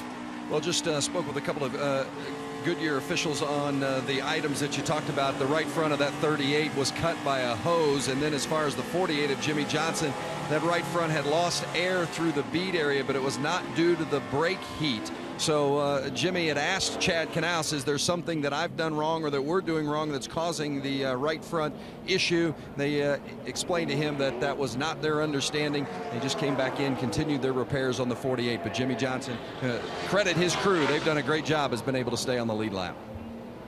That's very unusual to lose any air from the bead without having brake heat problems. So I'm not sure what they mean by that. Now Casey Kane with right side tires on his pit stop, running second, Dave. We'll check in with Kenny Francis about that. Right side tires for you. How confident are you about your Goodyear rubber and about your fuel mileage to the end? I think the tires will be in good shape. The mileage, you know, we're kind of right on the number there, so that was kind of a bad time for the caution to come out for everyone. But, you know, hopefully we'll get this thing home and end up with a good finish out of it, so we'll see what happens. One of the few cars that's been able to pass anywhere in the pack today, Alan, and they should be able to make it on one more stop is what we're referring to. Dave, thanks. We'll have 61 laps to go on this restart. Martin Truex Jr. is the leader. Did not pit under this caution. Only lead lap car to not stop.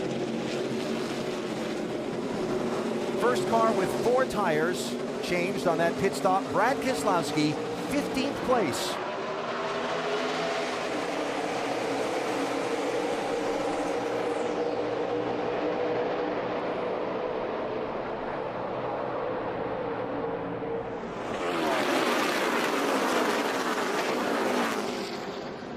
Been seeing it last 2 restarts. The 5 car Casey Kane hasn't been very good on that initial part from when they start getting out into turn 1. He's pretty good after that, though. Better get the whip out here. 3 wide for second place.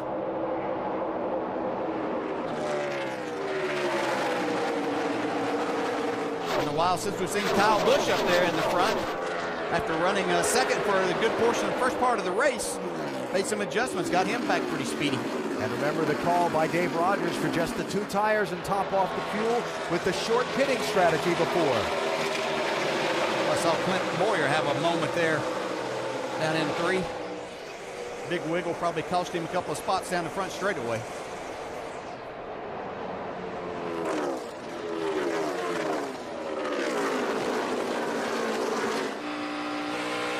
Tony Stewart. Tell you what, I've watched Danica some today. She's really done a nice job in her quest to be up and race a lot throughout the day. And I've seen her make some quality passes. She's getting passed right here, but I just saw her on restart be pretty aggressive. Some other times that she's really done a nice job throughout the day. And it's just been impressive to see her come back here and after she had a race. Vince, what are they saying about this car? You know, DJ, it's all about getting Danica comfortable, and once she feels like she's got some stability in the car, her confidence grows, and she's mentioned a couple of times today that she is confident. As you see on the right side of your screen, Kane and Brad Keselowski, Danica on the left side of your screen, right in the middle of that pack. She says the car is getting better, she's getting more confident, and she plans on getting a little more aggressive with it. See Kane's taking over the second spot there from Kyle Busch, but I've been saying for a while, a lot of discussion about Danica, and I'll wrap this up, but I said, when this Stewart-Haas team, none of the cars were very good for everybody. If they've made these cars better, she's showing improvement too. You can't do it. I don't care who you are. If your car isn't performing and you're not comfortable in it, you have a hard time driving it and being aggressive. In a big knot here with Matt Kenseth, Casey Mears, there's A.J. Allmendinger. Like the 43 might have a tire problem right there. Yep, left rear. Left rear. Caution for the debris and the spin. Roll when he almost can. caught it. Yeah, you have to wonder if that came from contact turn somewhere 3, along the left way. rear quarter. Somebody getting into that left rear tire. Timmy Hill also looping around in the jam up from Almirola spinning.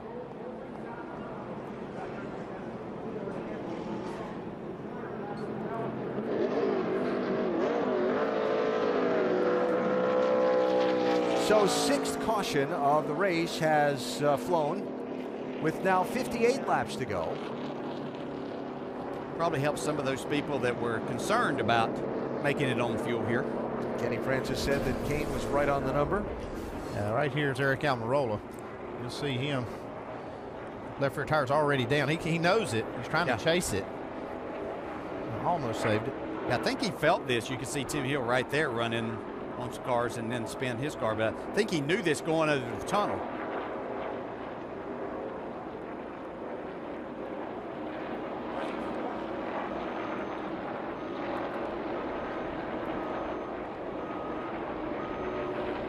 So Almirola is around and has continued on and off the pit lane.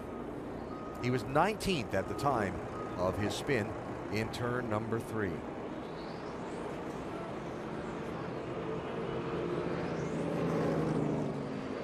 I have to say I was impressed with Mark Truex Jr. being able to hold on to the lead out there. We haven't seen speed out of this car this weekend. On the other side of that, we haven't seen him have track position to really show any speed, and these cars get out front, they're a little different, and the driver rack's a little different, so nice to see him.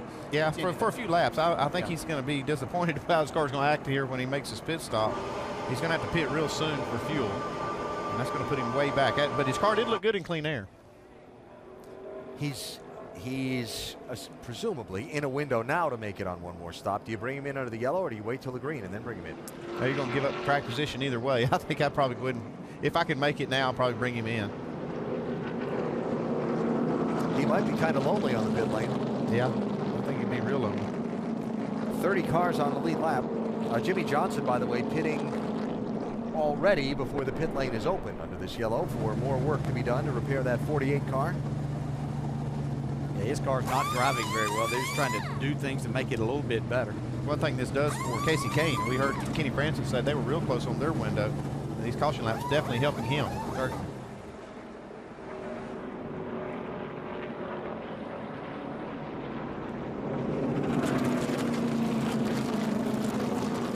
Big day for Truex, he said, coming into this race. Let's see what they're able to make out of it here.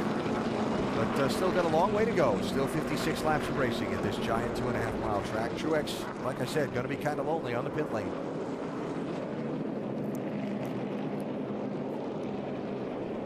He's got more company coming up there in the background, Doc, but as far as the leaders are concerned, he was kind of lonely. Yeah, give a call to Chad Johnson, the crew chief. They're going to make a chassis adjustment here, but the car had been so free and so sideways. You heard me characterize it using his own words. Said the car was ugly. Well, they have made the car so much better. It's actually a little bit tight now. Right side tires, left side tires going on, taking their time to get it completely full of fuel. They will have to make at least one more stop to make it. 4 tires, he's down and away. Probably going to put him back about 23rd in line for this restart for Martin Truex Jr. Reminder, coverage of Major League Baseball coming up tonight at 8 Eastern. National League East matchup, Chase Utley and the Phillies hosting Freddie Freeman and the division-leading Braves. Then tomorrow at 7, Adrian Gonzalez and the Dodgers looking to keep rolling when they visit Carlos Beltran and the Cardinals. Both games live on Watch ESPN. Sunday and Monday Night Baseball coming up. Back for the restart. There have been a few issues for several drivers out there today. Not the case for Casey Kane and Kyle Busch because they are currently running first and second, but it was not a good day for Denny Hamlin, who has been so good here.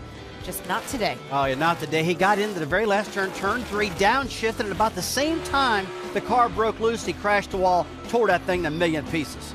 On the other hand, Casey Kane been very good, but tires, not so good. We had said something earlier about durability being an issue. We maybe should have put tires on this. Yeah, we saw David Gilliland, same thing happened to him. Eric Almirola, Jimmy Johnson. guys all losing these right front tires. Actually, Eric had a right rear tire going down, but getting into the wall with these, just a lot of pressure on these tires. Really got to pay attention to that tire wear throughout the run. Yeah, that was the left rear tire. Left rear tire. For Eric Almirola. Let's take a look at the danger zone brought to you by Nationwide Insurance. We're under our 6th caution of the day for 24 laps. We've had 6 crashes with 9 cars. We said earlier that Hamlin is out, and we've seen 4 cars with blown tires. Yeah, we saw a crash early, maybe a little bit too early to be racing that hard on the first lap, but then these cautions that are being caused by the tires are putting debris on the racetrack, and I think that's adding to some of the tires that we're seeing. At these high speeds, you don't need much of a cut in that tire to cause a problem. We've seen right side tires, but we've also seen left side tires go. So that's telling me it could be a debris issue. 54 to go, and the crew chief at the end of our table has said many times, what are they thinking? How many more times is that going to happen in the final 54 laps? Thinking, get your calculators out. You know, the split pitch strategy is pretty funny, but it is easy to sit up here and second guess. Not as easy as sitting down there in that box. I can hear the engines revving up, so let's go upstairs to Alan. Nicole, thanks. Here we go. Casey Kane back in the lead.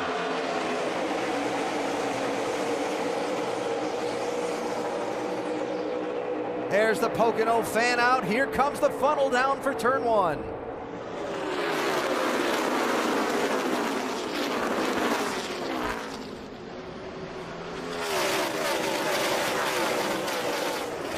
Kurt Busch, 78, on the move by his brother Kyle in the 18 and hunting the lead. Yeah, we've been talking about Kurt Busch and this team having a chance to win one of these races. They keep putting themselves in that spot. Pit crew doing a great job for him today, keeping him up front. And no sooner do I say by his brother than Kyle gets that spot back with a run down to turn 2. They're sitting out a couple of times between those two. The younger brother's not played along the way the older brother wants. David Ruderman kicked up out of the groove, keeps it off the wall. We stay green.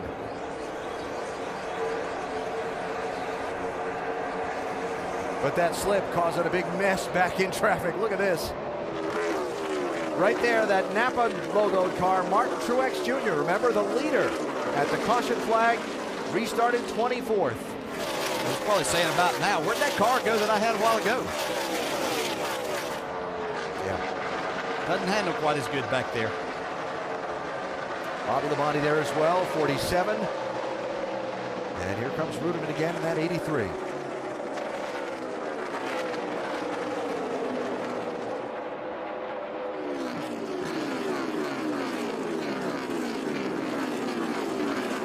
Interesting to see. Watch Casey Kane's watch lap times here. I think he'll get out and get himself a little bit of a lead here. And then we'll probably see him maybe slow down just a little bit, enough to stay out front and save as much fuel as he can here. Yeah, that's the advantage of having a car as good as he's had today, that he can do that. He has the lead, the clean air. He can back off, still make decent lap times, but save a lot of fuel. Jeff Gordon, you see coming in the picture, restarted 7th, made a nice move on that restart to get a couple of spots. Yeah, watch Greg Biffle pull down like he was going to try to block him, but that was 24 was coming way too fast for that to happen. And just in front of Jeff, Dale Earnhardt Jr., 88, running 4th. Solid, steady all day. Not spectacular, not up leading a lot of laps, but right there. He's close to being spectacular, though. He's maintaining the country. Oh, trouble. Stay right there. You're all good. Travis Kvapil, Danica Patrick, Jeff Burton. And a caution flag. A lot of torque cars right there. Burton's destroyed on the right side. Come on down, see what we can do here.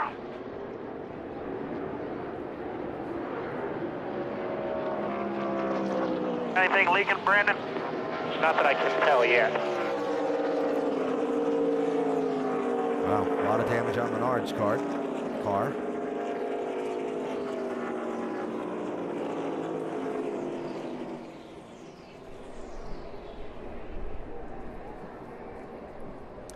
And everyone is driven away except Jeff Burton.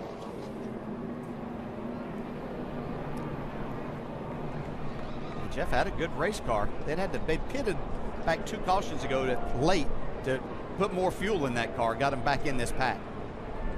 This was 17th, 18th, and on back where this all happened.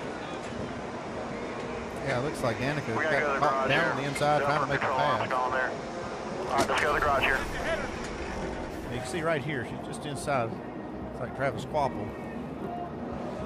Vulnerable spot to be in, but she's had good car control all day, but looked like got a little bit loose and up into the car, and then nowhere to go for Menard. Jeff Burton, see Martin Truex just trying to slide by. Might have had to go through some grass there, but looked like he did a good job of avoiding that.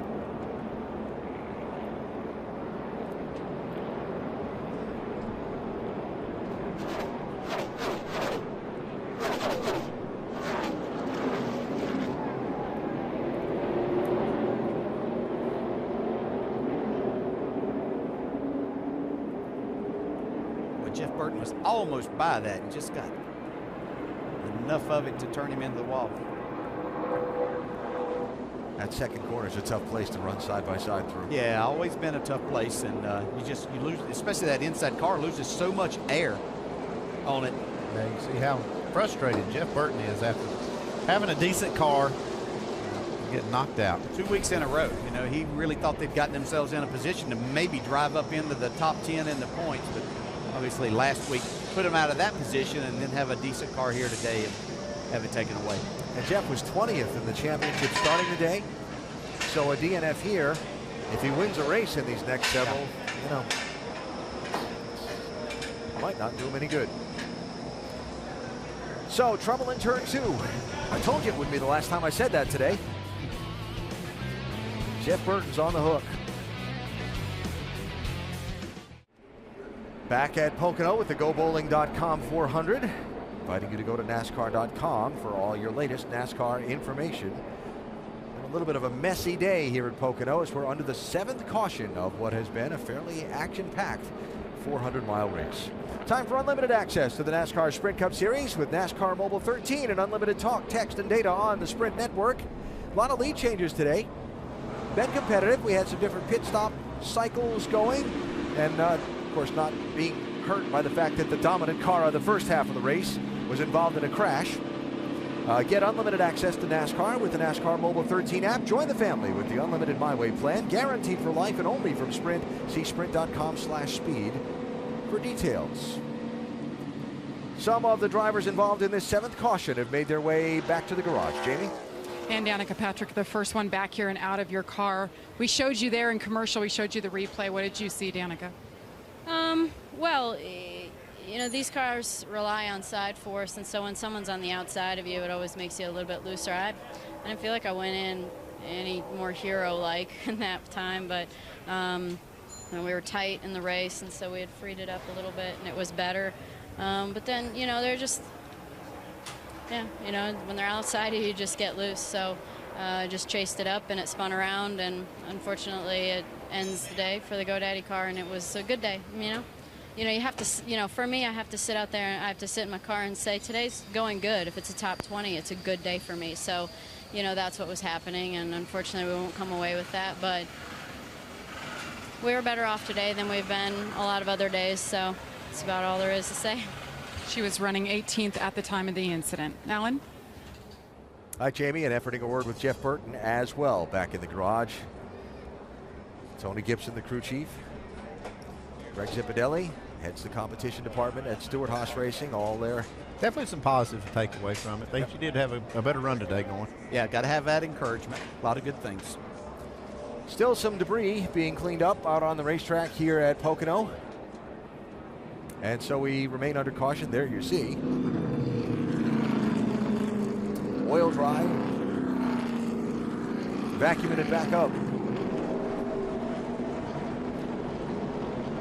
Trying to look, we had 6 cautions in the June race here, only 3 in this race last August, though that race was rain shortened. And we check with Doc. Yeah, Jeff Burton's been checked out to be okay and very frustrated. Jeff, what happened? They just got together in front of me, and I didn't see them wrecking. I just, you know, by the time I got there, they were wrecked, and you know, it's just kind of how years gone. You know, we had a good car today. We just kept getting in trouble and kept getting ourselves out of track position. And when you're in the back of the pack like that, you know, you're more likely to have things happen. And we were, you know, I thought we had about a top 7 or 8 car, and then we had one run we weren't so good, and we lost our track position. And then we went 3 wide into the tunnel and got the quarter pound tore up. Had to fix that, and that just kept putting us further and further back. So just kind of the way our year's gone. Luke Lambert said you're going to try to get the car back out. You think you guys can get back on the track? I think it hit a little harder than they think it did, but that's okay. I like their effort, and I really like this race team. I really do. I think we're making huge strides. We just can't seem to get over the bubble of having all this stuff happen, but we will not quit. I can guarantee you that. 2 weeks in a row, horrible luck for Jeff Burton, but they are going to try to repair the car, at least getting back out for a few laps if possible, guys. Thank you, Alex and Jeff. Doc, thanks. Jeff, as always, addressing it professionally, but that picture says a lot of his frustration at the situation.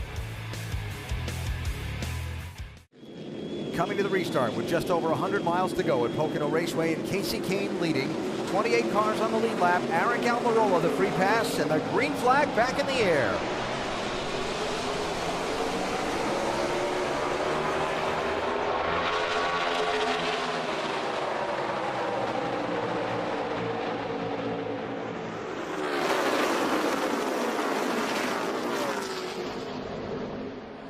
Carl Edwards losing a lot of spots there. Ryan Newman meant to take those couple spots he got, though. He was ready for that restart. Not finished taking spots. Tony Stewart 3 wide to turn 2. Both of them getting by as well, not quite yet. Junior's still fighting on the outside, but in a bad spot on that restart. Yeah, Tony got in position there, though. He had to back out, slow down. Now you can see his cautioning spots again.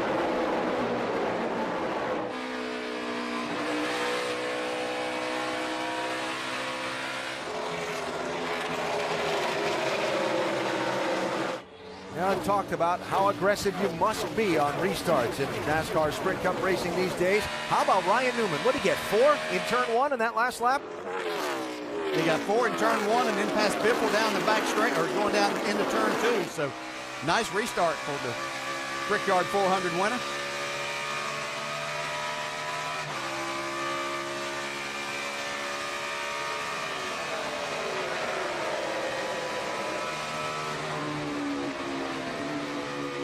I love watching Ryan Newman's in car. He really worked hard in that car. Just get up on top of that wheel. It's a lot of work here at this racetrack now as a driver. You know, I raced here when we shifted back earlier, but they're shifting in all 3 corners now to make speed out of these race cars. That just adds one more element of being smooth and getting the job done. But it's a full day's work. I mean, we're talking about right here going well over 200 miles per hour down into turn 1. You're on the brake now, you got to shift. Match the RPMs, don't wheel hop it. Yeah. Rusty talked earlier about it was going to be nearly 1,000 gear changes in the course of these 400 miles.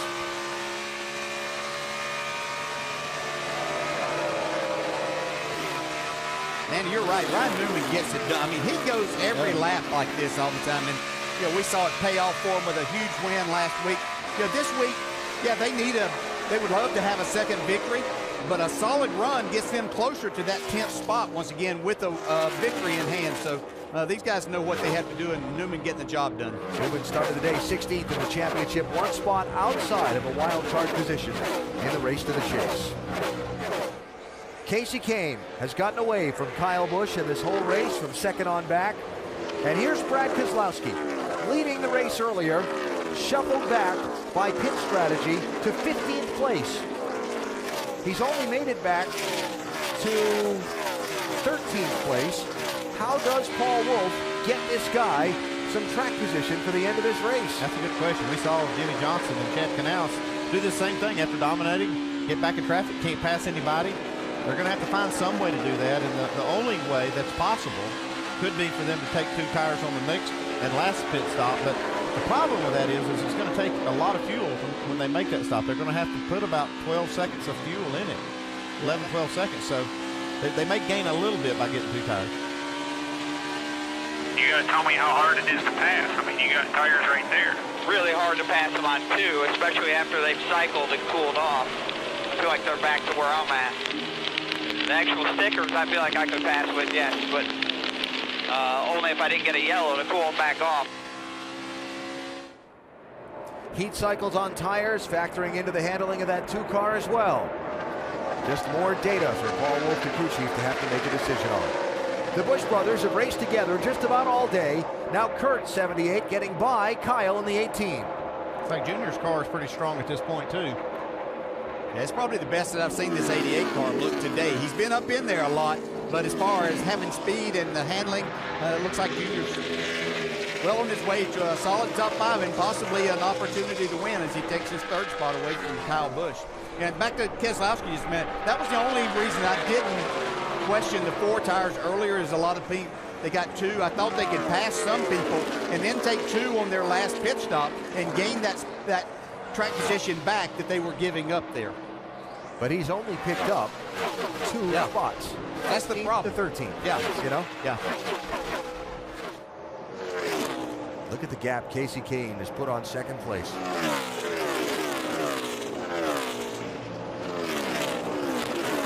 Kane is one of those drivers in the danger zone, if you will, where making the chase is concerned. Hard to believe with the win he had earlier this season, but Casey 9th in points. And only a little bit, like 1 to the good of being inside that top 10. A win today would be huge. We're inside the final 100 miles here at Pocono Raceway, setting up for a final round of pit stops.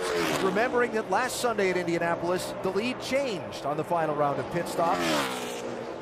And we're closing in now on that point where we'll begin to see these front runners drift toward the pit lane. Yeah, Casey Kane said he needed a little bit more cushion. Those caution laps, 14 laps of caution, will definitely help them get inside that window and possibly get them where they can pit with about 30 to go.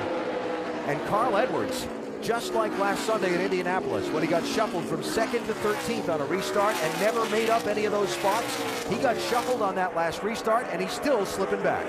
Yeah, and you know the thing I've seen with this team, they've had a lot of speed with their cars, but as these tracks rubber up, they just don't seem to be keeping up with the track as much with them. 22 and 2, I have to think they're going to be looking at 2 tires, and by having those caution laps, I think that benefits them in that respect of not having to sit there and wait on fuel for too long because they won't have as many laps. So be interesting to see what they're able to do.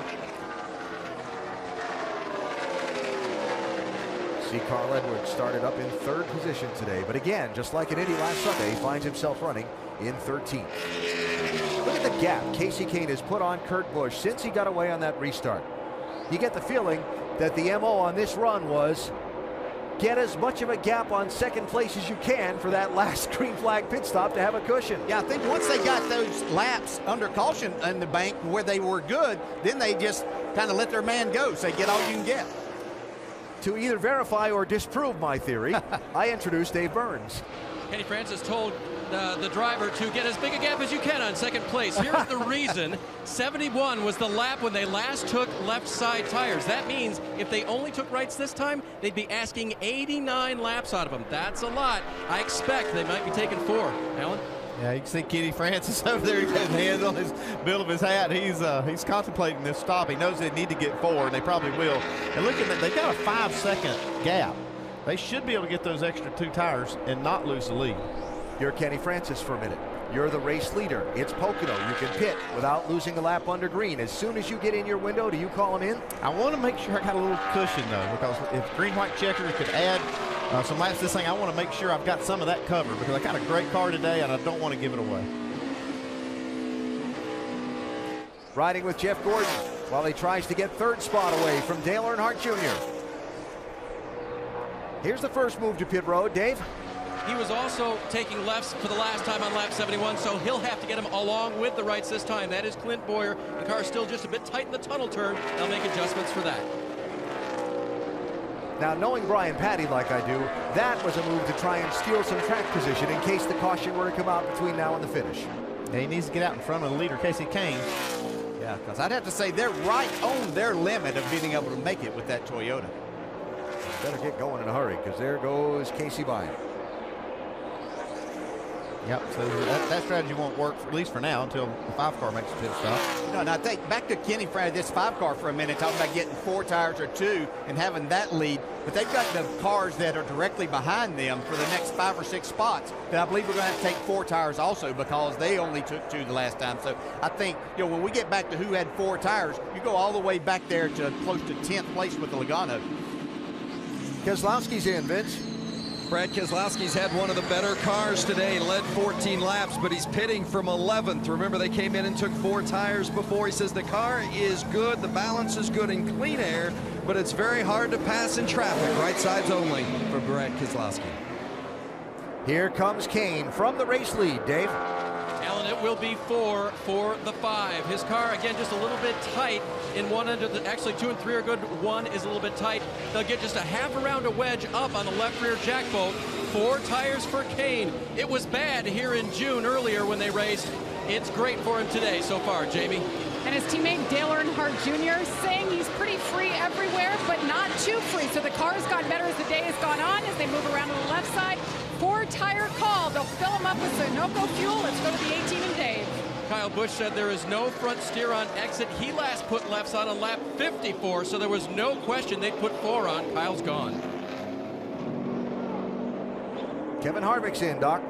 Kevin Harvick, right side tires only for Harvick. They roll the dice, right side air pressure change for Harvick, who was loose entering 3. Kurt Busch now the leader and heading to pit road, along with Jeff Gordon and Ryan Newman. Remember, that last set of pit stops at Indianapolis changed the outcome of the race. We'll see what today's brings. Jamie? And Todd Berrier told me before this race, if they want any chance at winning a race with Kurt Busch, they've got to be better on pit road. These guys have nailed it today. They've gained him positions on pit road each time, but this is the last stop that they anticipate. They've got to nail this one. 4 tires, fill them up with fuel. A little bit longer, the longest one all day. 2 seconds longer, Doc. Jeff Gordon, 4 tires and up tight in traffic. No adjustments. He's down and away. Great final pit stop. 13.3 for Gordon's crew.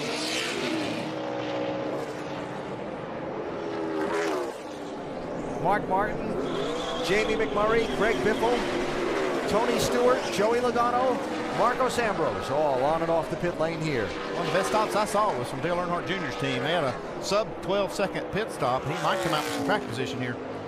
Here's your leader, Truex, coming in.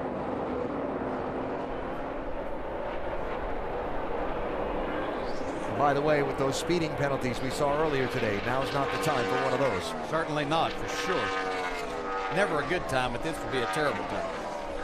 Doc? 2 weeks in a row, Martin Truex and his company have had incredible comebacks. Indy from the back to finish 11th today. A terrible race car to a pretty good race car. Truex wants a little wedge out to help keep the car from being tight up off the corner. 10.4 seconds, he's down. So looking at Almirola, the leader, who stopped under the caution for the crash with Danica and Jeff Burton and Travis Kvapil, so he can go another 10 laps or so before he'll have to stop. Remember, he got the free pass under that last caution. Then you'll have Bobby Labonte, Dave Blaney, Jimmy Johnson, David Reagan, and J.J. Yaley before you get back around to Casey Kane.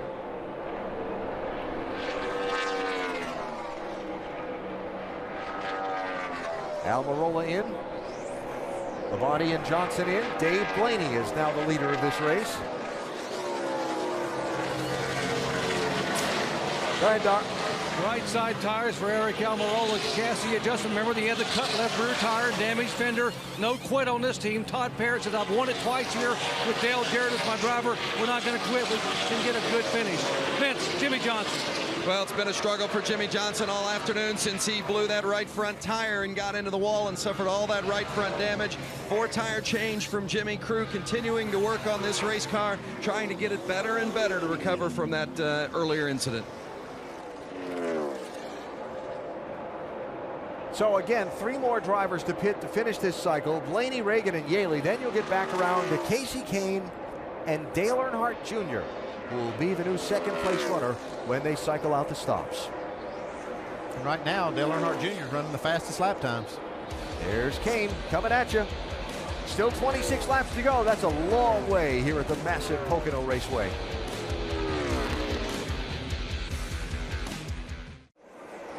Back live at Pocono Raceway, there is the man who's reassumed the lead in this race, Casey Kane, after the cycle of green flag pit stops. Back out in front of Dale Earnhardt Jr., Jeff Gordon, Ryan Newman, and Kurt Busch, who will be the top 5 after a couple of guys finish cycling through pit road here in a moment. Jimmie Johnson, just joining us, was the story of the first half of this race, and then just a couple of laps shy of halfway after Johnson dominated, that happened. Yeah, right front tire went down right there in the tunnel turn. So after starting on the pole, Jimmie Johnson now trying to salvage what he can in the day. He's in 25th place in the last car on the lead lap. At the moment, Johnson led 49 laps today. He still led the most laps in this race, despite as long as Casey Kane has been out in front. What a dominant day for Hendrick Motorsports again. I remember Johnson now with his troubles, but totally dominated the first half of this race. And look at their other 3 cars, first, fourth, and fifth. You got a good company package today.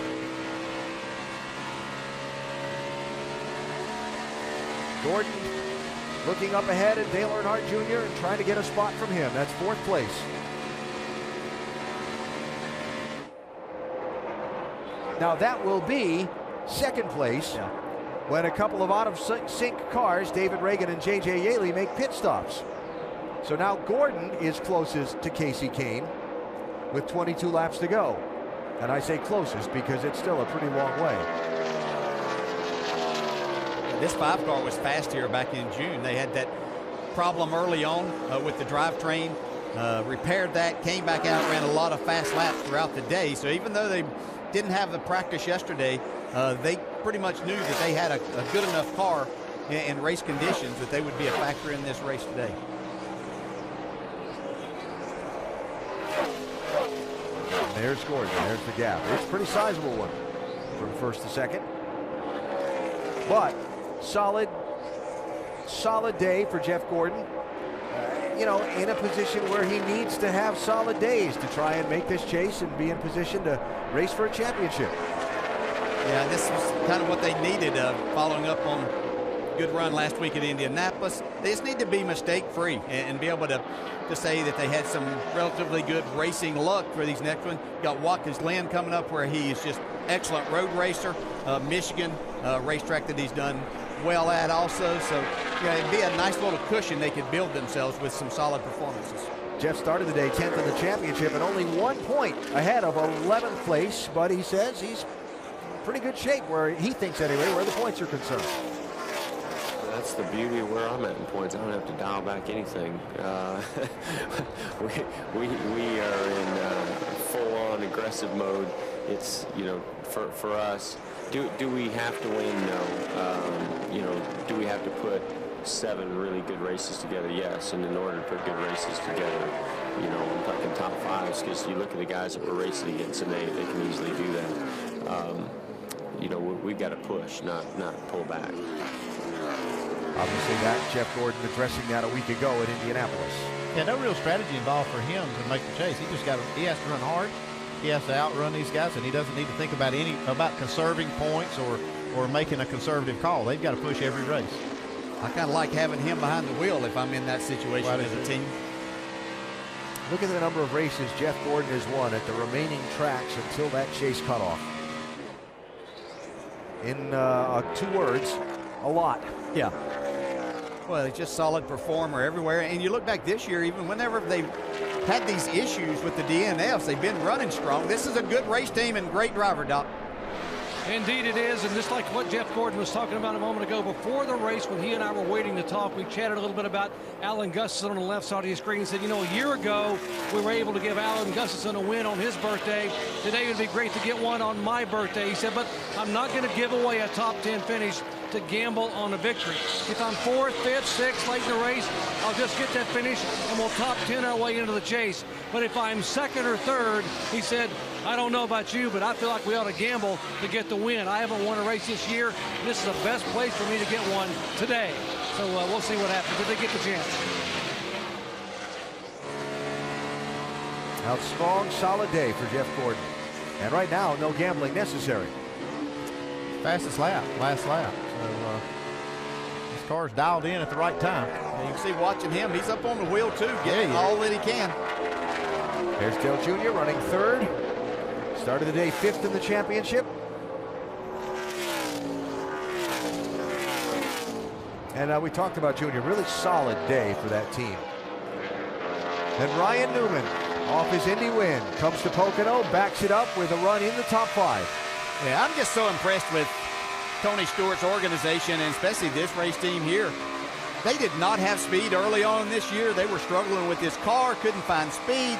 Man, they made a turnaround, and you know, they've got Tony and Ryan victories and working their way towards being in the chase.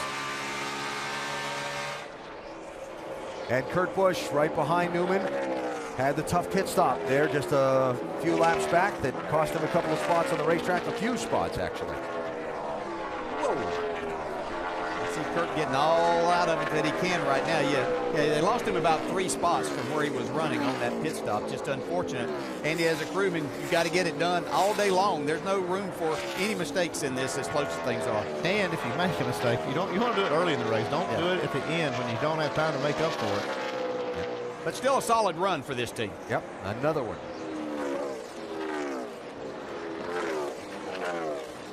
Brad Keselowski led 14 laps, 5 different occasions in this race. Really, the track position game has just not fallen in their favor today. It didn't work out for him, but one thing I've noticed, he was over 14 seconds behind before that last round of pit stops. He has closed that some. And more important, he's gained a lot of spots. He's up to 6th place, but I don't think he's going to be able to make a full recovery if it goes all the way green to the end. I know they'd like to win, but a solid effort, and that's what they needed. Tony Stewart running 7th. Started back in 20th. Tony got shuffled back by the whole hopscotch pit strategy earlier. Got caught out on the racetrack as the leader, because he'd got a pit road speeding penalty early in the race that put him out of sync with some of the others, and that lost track position when the caution came out while he was leading and then had to make a stop has been something Tony's been trying to make up ever since. Yeah, as I look at this, you know, and think about as they work their way towards the chase, how many excellent drivers and teams are we going to have battling when we get to Richmond that maybe have one win or sitting right there, you know, from that 8th spot on back? It's just going to be incredible to watch these drivers and teams perform over these next 5 weeks. Yeah. So much at stake, and you can feel the tension in the garage when you're in there too, when you talk to these people. There's Kyle Busch running as high as 2nd earlier, racing Casey Kane for the lead on a couple of restarts. Now he's back at 8th. They've lost the handle here lately. I don't know what happened here in the last couple of runs, but that car's just not been as good. Dave, what's going on with Kyle Busch? And it was that gamble they took for 2 tires that you thought before Jimmy hit the wall might have helped them, but it really didn't because they kept the lefts on there for so long. He lost positions. So when they finally took 4 this last time, he's actually picked up a couple of spots since they restarted, but it was that long run on old left side tires. Okay, he's pretty loose right there too. Yeah, you know one thing with these cars, because these things are so fast, if it gets off just a little bit, it's really magnified a lot because of the speeds that these guys are running around this track. Greg Biffle running in 9th, just ahead of Joey Logano in 10th.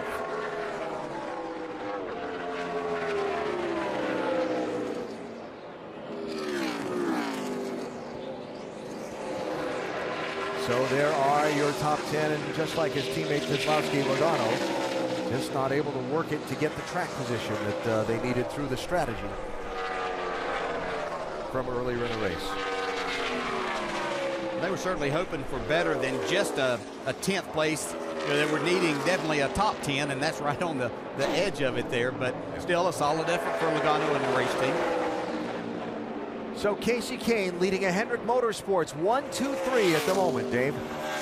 Now it's time for the Goodyear Superior Performer of the race. That is Casey Kane right now. And when you think about the tale of 2 Poconos for this team, in June when they came here, it was the opening laps they spent in the garage. A drive shaft failure. They changed the entire transmission. He finished 36th on that day. And you heard him in countdown when he came to the pit studio this morning. He said, we've just got to finish these things. Well, they have gone almost all the way to the finish, and they have been a superior performer indeed today. Kenny Francis on the box has called a good race. Casey's had a very fast car, and they've kept it all together. Caution. Debris at turn 2. Erasing a 7.6 second lead that Casey Kane had over Jeff Gordon.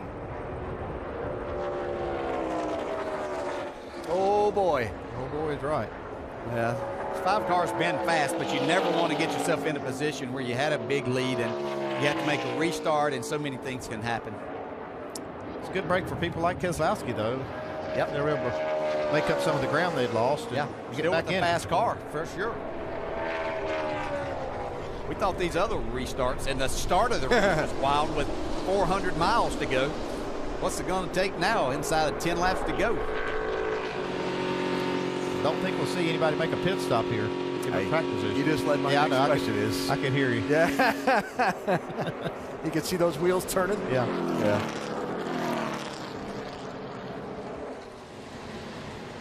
Well, Jeff Gordon. Well, you know, and I'm just thinking back to Doc's story earlier of his conversation in the garage this morning with Jeff about if I'm running second or third and you get down to a few laps to go.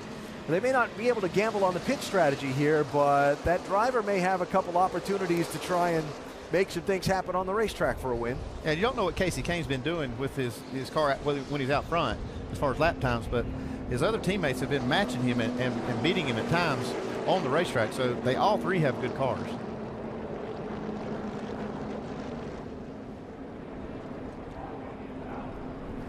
My.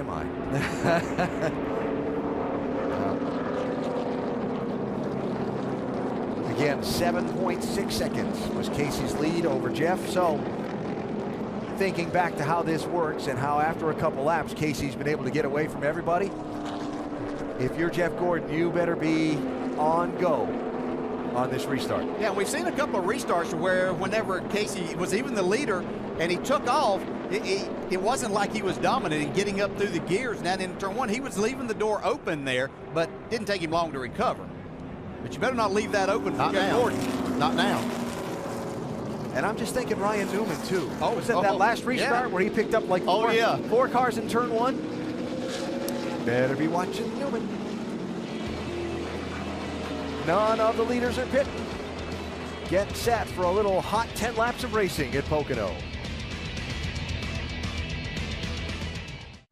Remember the crazy finish of this race a year ago? Jeff Gordon running fifth when Jimmy Johnson and Matt Kenseth tangled racing for the lead. Gordon slipped through to first. Then, before they could restart the race, it started raining and never got back going. And Jeff Gordon scored the win here at Pocono. That was a year ago. Now thinking back to the last restart we had here when a guy who was running back, about 7th in line, got aggressive in turn one and picked up 4 spots. Yeah, we might see that again. Ryan Newman, you can see the last restart, he's behind Carl Edwards. Made up a ton of spots. He was 10th in line, 9th in line.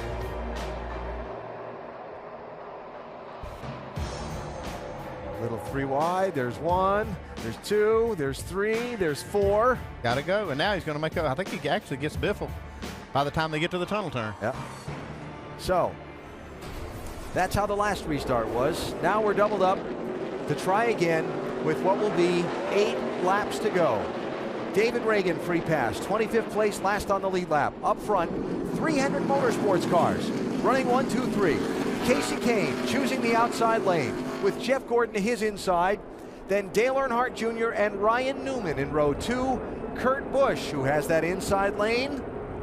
And Brad Keselowski, all ones to watch. Oh, and Tony Stewart's never been shy about aggression on a restart either. Here we go. Great.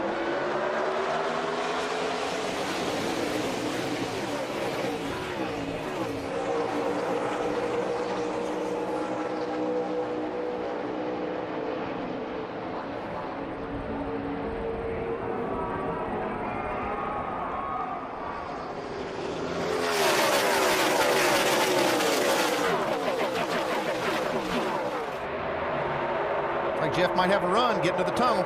Boy, made a great run off of turn 2. I thought he was too far back. Taking the lead, though. Not yet, and watch that 78 car coming hard from third. Check that, 39 Newman. Yeah, Newman had a great restart. He was getting a big push from Keselowski.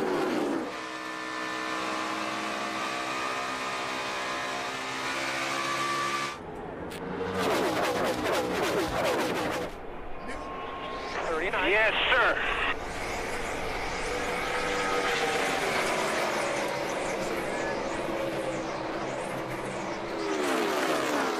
Gordon does an incredible job of taking the lead.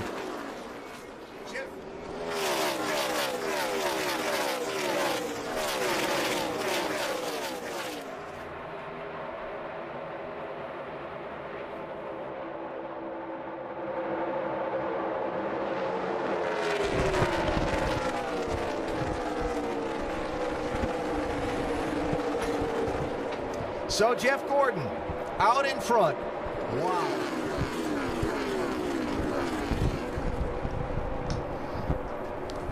See Casey Kane trying. Gordon, Kane, Newman, Kurt Busch. Now Kane, the last couple of runs, after he got going, has had incredible speed in that car. He better get going now. The problem is he's got Jeff Gordon to do. Apologize for the audio difficulties, but we're excited over these last few laps. A lot going on here. I knew Jeff Gordon had a fast race car. I just wasn't sure it was good enough to make a pass on what we had seen to be a dominant car here in Casey Kane. Yeah.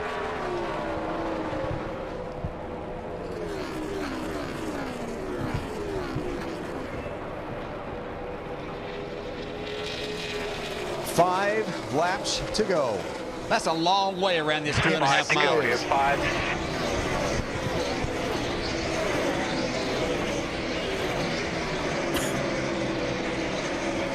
I've been watching the lap times. You know, Jeff Gordon's car had been fast. So had Junior's before that caution came out, but I didn't know he was going to have that much for Casey Kane. Yeah, I knew we'd seen Kane struggle on the restarts just a little bit, but by turn 2 and then 3, he was able to get his speed up and hold everybody off, and he's coming hard at Jeff Gordon right now, too. Now Junior's been shuffled back to 6th. Here's double wide here. Kyle Busch trying to find a spot under Joey Logano. That'd be 8th and 9th. And that'll set up Greg Biffle for a big run down to turn 3. Got a spin off too. Trouble, turn 2. Matt Kenseth. The day that starts lousy ends lousy. Yeah, this car, he's been struggling with this race car all day after that contact on the very first lap. And just like Casey Kane saw that 7.5-second lead erased with the caution, all that work Jeff Gordon did to get ahead of Casey Kane, gone. Yeah, he's going to have to work hard on this restart, but he does control it this time as the leader. Wow. Well, you know, I was doing an interview earlier with the Allentown newspaper in advance of the race, and I told them, I said, I had a hunch that this race would be a little bit crazy because at Pocono, my recollection is when one race is kind of tame, the other race goes a little, well, the June race was kind of tame. Here we go. Not so much this time. Not so much. What happened to Matt Kenseth? Here he is on the inside. Looks like Bobby Labonte.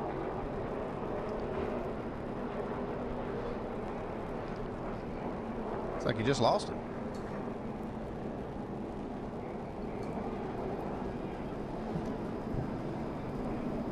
Here's somebody that did not want to see that caution. No.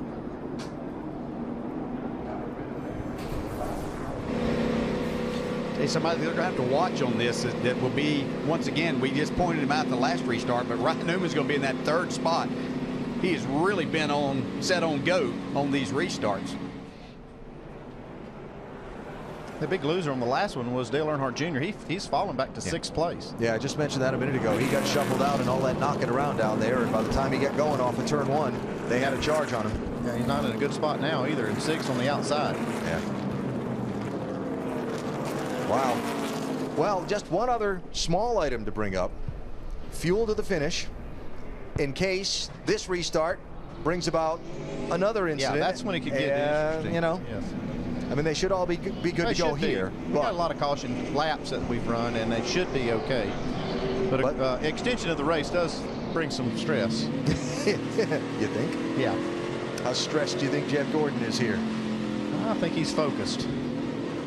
Alan Gustafson, that guy is stressed. It's kind of out of his hands right now. He's done everything you can do. This is tough, man. I'm telling you. You stand on that box and you've got this. There's nothing you can do with all that nervous energy. At least Jeff's got something to do. Interesting here.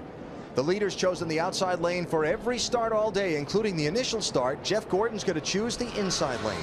Well, that's where he made his pass from last time. So apparently he feels like that's the best place for him and his race car. That's what you have to do as a driver. So this will be 2 laps to the finish from the green flag. Not a green-white checker overtime. These are the last 2 laps of the scheduled distance. Last time, Jeff Gordon managed to hang with Casey Kane for better part of a lap and then get away from him. Now this time it's Kane trying to see if he can get the jump on Jeff Gordon and get the win with all those other hungry guys right behind him looking to see if they can take advantage. Yeah, don't forget about that 78 car, Kirk Busch. As much as Jeff Gordon wants to win, there's nobody that would rather get to the front of this than Kirk Busch and get a win for this team. Yeah, I still like Andy's call of Ryan Newman. Watching him from the inside of that second row. Boy, he'll have those elbows flying on this restart. You see him standing up in the seat, ready to go. He got him flying just cleaning up the tires.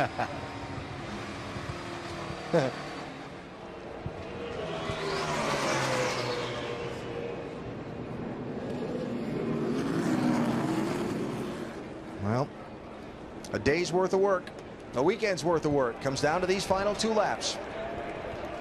Get a good restart, you might take home a trophy. Make a mistake, you will go home regretting it. Got a lot of spots to possibly be lost here with a mistake. 2 laps to go. Who's going to win?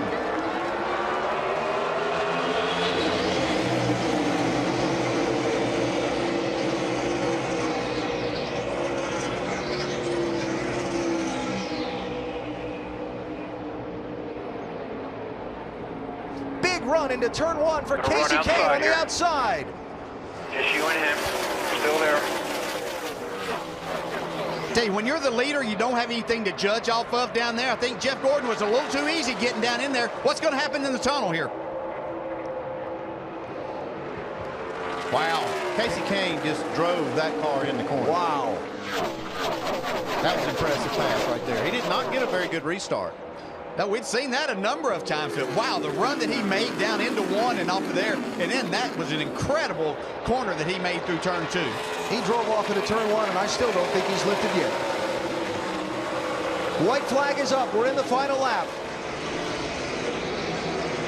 3 more tricky Pocono corners for Casey Kane, and one that almost got away might be coming back to him.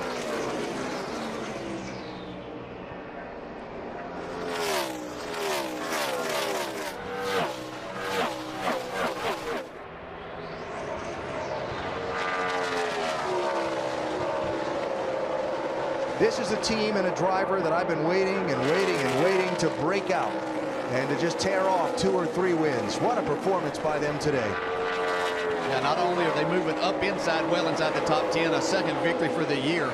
We're going to talk about him being a part of the chase for sure. And not only that, probably being a championship contender.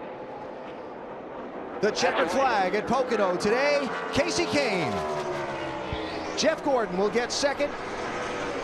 After that last restart when Kane sailed it off into turn 1 on the outside and made it stick.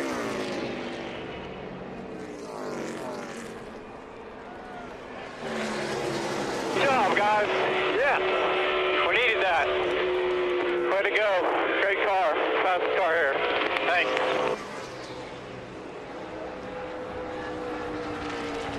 That was a great redemption. Him taking the lead the way he did that on purpose. Went down in turn 1, like you said, Alan, never lifted, I don't think, till he got around to the white flag. So a restart with 8 to go. After Kane erased a 7-second lead. Must be a nice little burnout. Had a 7-second lead erased by a caution flag. Jeff Gordon got by him. Then got a break. When Matt Kenseth got tangled up and spun around off turn number 2, they had to do it again with 2 laps to go.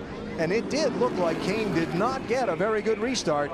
But boy, he never cracked that throttle, sailing off into turn number 1. And by the time they exited turn 2, he had a fender ahead of Jeff Gordon and never looked back. Just that commitment into turn 2 on the outside. I mean, you can do that as a driver on the inside. A lot of times you'll go on and drive it in there. But being on that outside groove, that's knowing what you and your car are capable of doing right there. And as you said, Andy, he had a purpose with making that pass.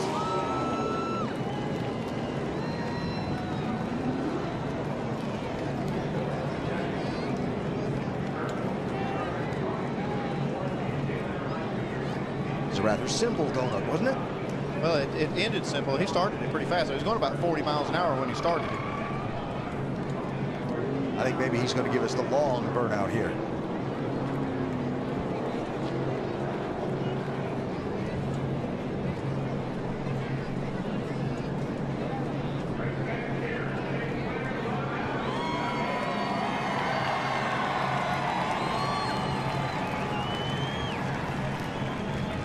something he wants to pick up.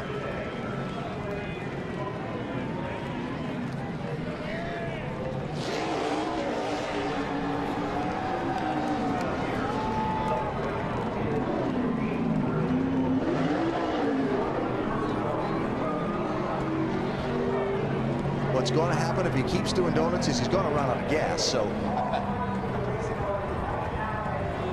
well, Jeff Gordon, second to last restart, got the lead away. But Doc, on that last one, he couldn't hang on.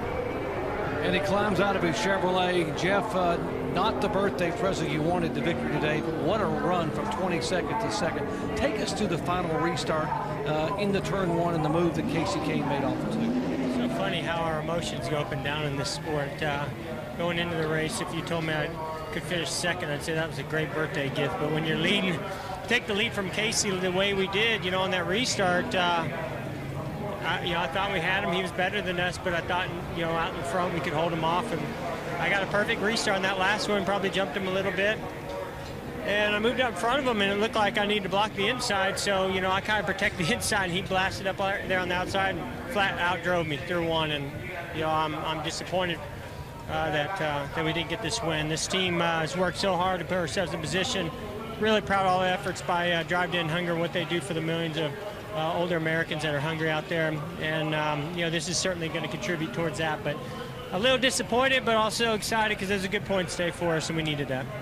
The gamut of emotions for a NASCAR Sprint Cup driver, the final 6 laps here at Pocono. Alan? The quote that came out of that one, Doc, was, he flat out drove me. Well, that was an honest statement, and you got to hand it to Casey Kane and Jeff Gordon for the way he handled that interview. Both of them put on a terrific show. Oh, that was great racing. Gosh, we saw a lot of passing for the lead today, and throughout that top 10 area. A lot of fun to watch, but when you see two champions like that battling hard and racing hard, see just how much it means. So Jeff Gordon has to settle for second, and in victory lane, Casey Kane to Pennzoil victory lane to hear from the winner.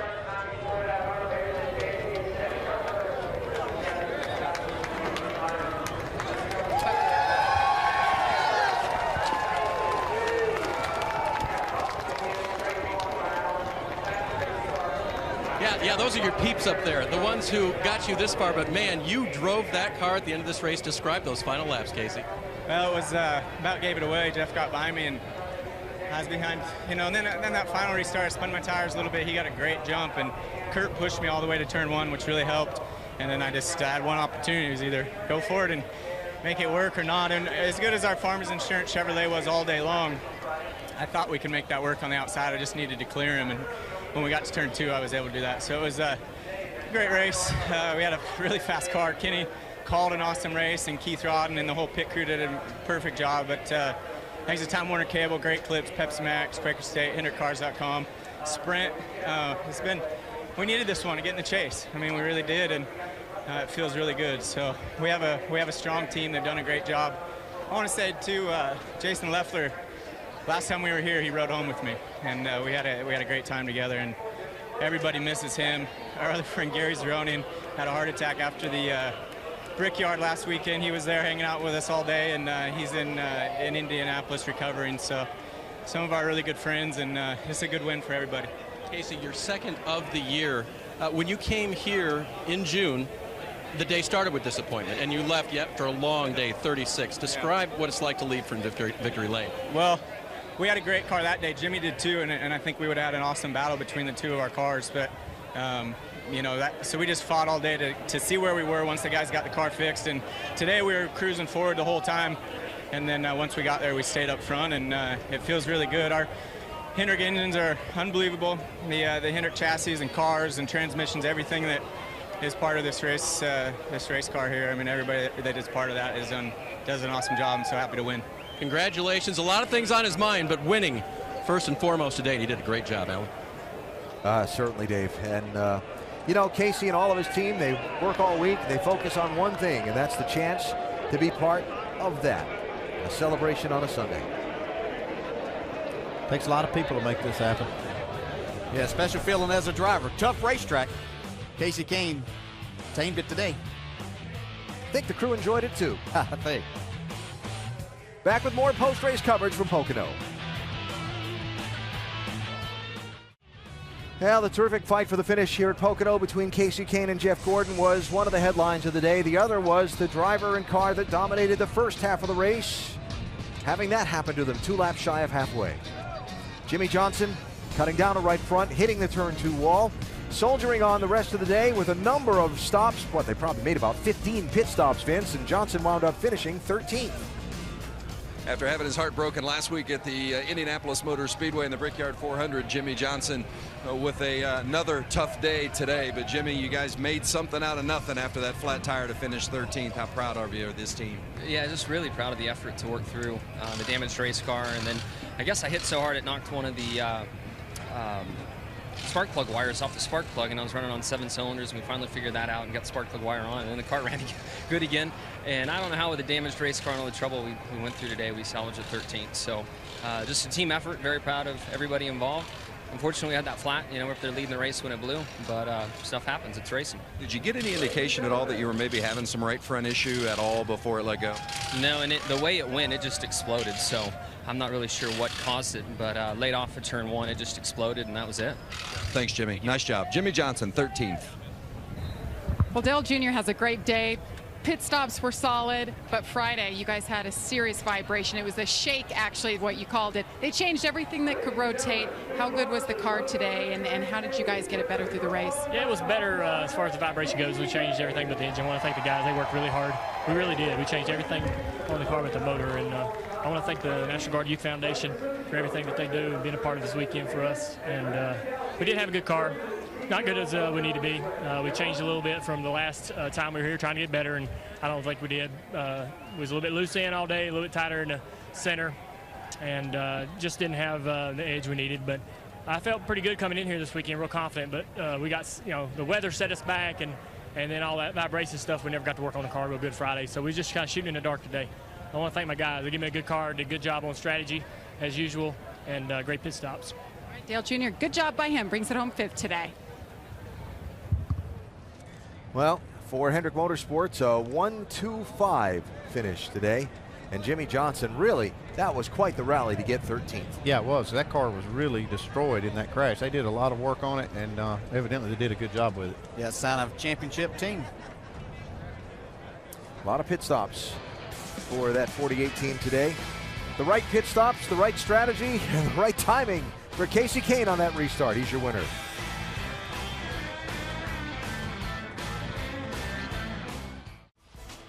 Pretty wacky 160 laps just wrapped up from Pocono Raceway, but the racing continues tonight on ESPN2. It's the O'Reilly Auto Parts NHRA Northwest Nationals coming your way from Seattle. The finals at 7 o'clock Eastern.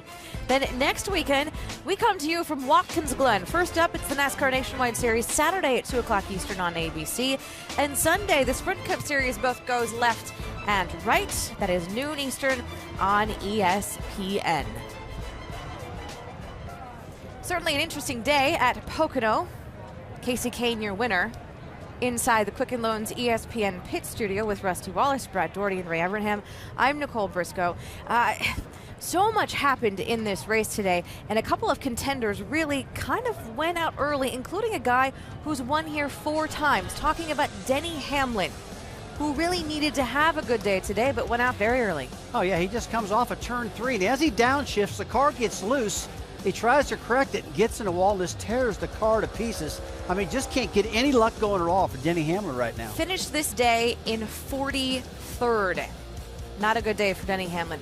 What started off to be a very good day for Jimmie Johnson, started on pole, led 43 laps, then got a flat tire.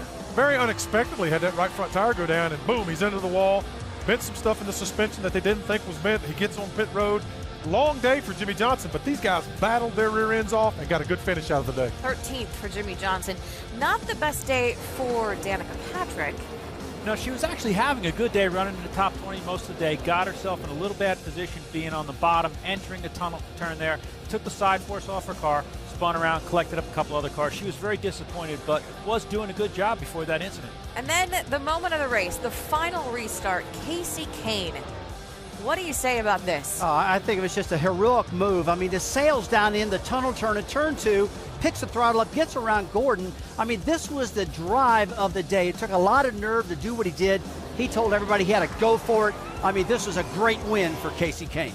Casey Kane now 8th in points. He's able to gain a spot, and he now has an 18-point cushion over 10th, which of course is that all-important mark, or excuse me, 11th when it comes to making the chase. What I think is interesting, though, Casey Kane is not totally safe from falling out of the top 10. But what does make him safe is he has 2 wins, which puts guys with 1 win in an even more precarious situation. Yeah, everyone from 11th on back is really nervous right now because of Casey Kane. If he does fall backwards, which I don't think he will because he's running so well, it puts a lot of pressure on who someone's going to lose that wild card spot. So everyone's got to pick up their game. Like we said earlier on, you've got to win races if you're going to make this chase and have a chance to win this championship. Oh, absolutely, and I think that we're seeing a mounting challenge, all right? We keep looking at the 48 saying, okay, that car's got the speed. They've got the – but Casey was in here with us this morning. We kept saying, what's it going to take? What's it going to take? He said, all right, y'all, you want to see what it's going to take? That's right. Take days like today. Yeah, I agree. If he puts more of those together, he could be the threat that upsets the 48. I think Casey's on a bit of a run right now, but the guy I would be – if I was this guy, I'd be really nervous right now, be Martin Truex. Here's a guy that's got 1 win, thought he's looking pretty good shape right now. Now Casey wins this thing, puts him right in trouble right now. Well, it was a very good day for Casey Kane. We had him in the pit studio when this day began. He's ending his day in victory lane. His 2nd win of the season for Casey Kane. Now let's talk to Jamie Little. And Tony Stewart brings it home 9th today. Very impressive after that pit road speeding penalty. But you're just casually hanging out. You said you like to talk to your crew chief when things are fresh on your mind. What's fresh on your mind now after this race? We're just a little bit tight on entry versus where we were in the spring. So, you know, I got a very short memory, so I'm better off staying a couple extra minutes and talking to these guys on this GoDaddy Chevy after this race a little bit. And just, you know, we just talk about while it's fresh on our mind, and it gives them something to think about while they're on the plane ride back. And, you know, we'll have our debrief tomorrow morning. But just pretty happy. I mean, Steve Addington did a great job. The guy at the pit crew did a great job getting us some track position after I made a mistake. So they definitely carried me today. You're knocking off those top 10s. This is the 3rd one in the last 4 races. Looking at the big picture, you saw the points there. How much are you thinking about big picture chase? Are you worried at all, or do you guys feel pretty solid where you're going? Well, I mean, we've been running good. It's just, you know, we still need to be a little bit better. I mean, there's cars that are still a little bit better than us right now that we're trying to get caught up to. So I think our focus is more on that than making the chase. It's, you know, it's one thing to make the chase, but it's another thing to once you get there, you gotta have something you can contend with. So you know, we're staying focused on just taking it 1 week at a time and working on our program. And you know, Bass Pro and Mobile One, and we had GoDaddy this week on the car. So, you know, it just, you know, everybody's working hard. All of our partners are excited, and, you know, especially after Ryan's win at the Brickyard last week. So proud of him for that. And, you know, we just got to keep plugging away. And everybody at SHR is doing an awesome job, and Hendrick Engines and Chassis are doing a great job too. So everybody's working hard. Everybody's doing a good job. We just got to keep clicking them off and, you know, just keep getting a little bit better each week. Moving in the right direction. Tony Stewart, 9th today. Doc? Well, reigning Sprint Cup champion Brad Keselowski needed something good to happen starting this weekend, and it did. Your truck won here on Saturday. You go to Iowa, win the nationwide race, and then have a great run in the Cup car today. A lot of the crew are smiling. You didn't seem to be that happy when you climbed out with a 6th-place finish. No, I want to win. You know, we had a decent day, led some laps, Jerry, and had a lot of fun battling there with Casey and Jeff, and just, you know, cycled out a little bit there towards the end. We know we have speed. We just need a little bit more. We were probably about a 4th, 5th place car, ended up 6th, so it's about where we deserve to be. But we just need that little bit more to win. And right now, you know, you guys saw the points and showed them, you know, every 1 point counts, but the wins really help out. So, you know, that's what we're focused on. And you know, I can tell you, Jerry, we're not going to hold back any punches. There's, you know, still 5 races left, and this deal is going to come down to the last lap at Richmond.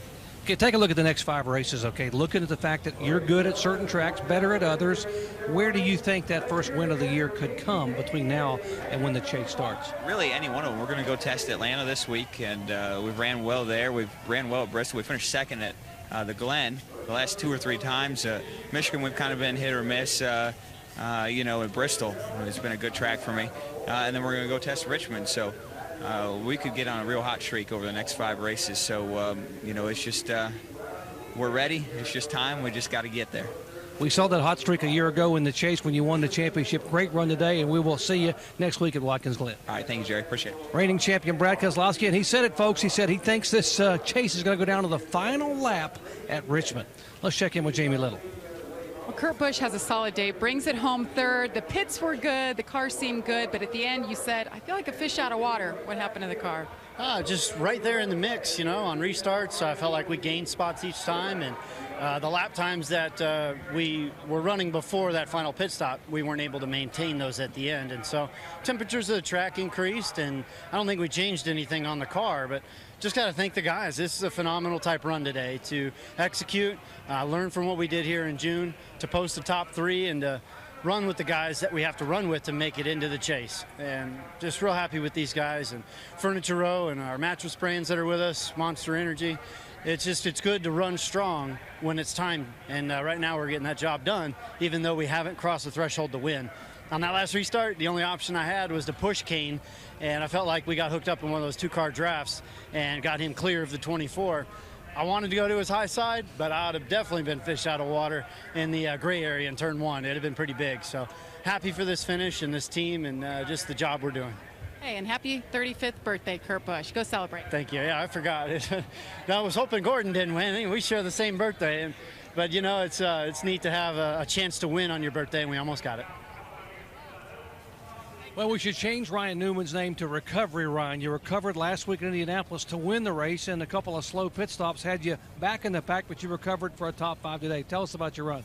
Really fast car. The Haas Automation Chevrolet was really good, and just struggled in the pits, like you said, Jerry, and there's no doubt that hurt us. But good comeback, good for Quicken Loans, and they're bringing home sweepstakes. Go to KiloRacing.com to figure that program out. I get a top 5 people get mortgage paid for a month, and then obviously it's a Bloomin' Monday. So hit your Outback on Monday and get a Bloomin' Onion. Ryan Newman finishing 4th today. So we've heard from all of the top 6 finishers, and now we'll look at how they ran today over 400 miles at Pocono. Yeah, some impressive runs, no doubt. Casey Kane just plastered the field there for a long time. But Joey Logano found himself in the top 10, but I think he got further away from 10th in the points is the only problem. Yeah, you see all the Chevys up there in the top 5, and Kurt Busch inching closer and closer to getting that first win for the Furniture Road race. For the first win of the year, I'm sorry. Saw Carl Edwards get shuffled back on a restart, only got back to 11th. We documented the problems that Jimmy Johnson had. And another nice recovery from Martin Truex Jr. and his team. Yeah, they managed something there. You can see Kevin Harvick and his team struggling once again, but they're solidly up in the points. Last on the lead lap was Travis Kvapil in 26th position. Pablo Montoya involved in a crash very early in the race, spent the rest of the day limping around. Ricky Stenhouse involved in a crash with Montoya on the very first lap of the race. And Denny Hamlin involved in an early crash that sent him to the garage in the opening laps of the race. So what was a very big crowd here at Pocono today begin to file out. The celebration continues in Victory Lane. Casey Kane and company celebrating their second win of the season. Bristol back in March was the first, and now they're in Victory Lane again here in early August in Pennsylvania. You know, whether you're driving a street stock on a quarter-mile dirt track on a Saturday night in a 15-lap feature or a Sprint Cup Series machine at Pocono on a Sunday, restarts. It's basic racing. You got to get them right. And we saw a couple of the best in the business trade restart leads in these closing laps. Yeah, there's a lot happening. We talked about that. That was going to be a big part of the story here. And Casey Kane wasn't that strong on the restarts. He actually said he spun his tires on the very last restart. But Jeff Gordon did a great job. So a lot of fun to watch these drivers and how they performed in these pressure-packed situations. Yeah, that's the thing. Casey Kane when he controlled the restart, he did okay. But then when Jeff Gordon was controlling the restart, he did not get a good start. He falls back, and I thought his day was done as far as winning this race. He had let Jeff Gordon get free and clear down in turn 1, but boy, oh boy, did he drive this car.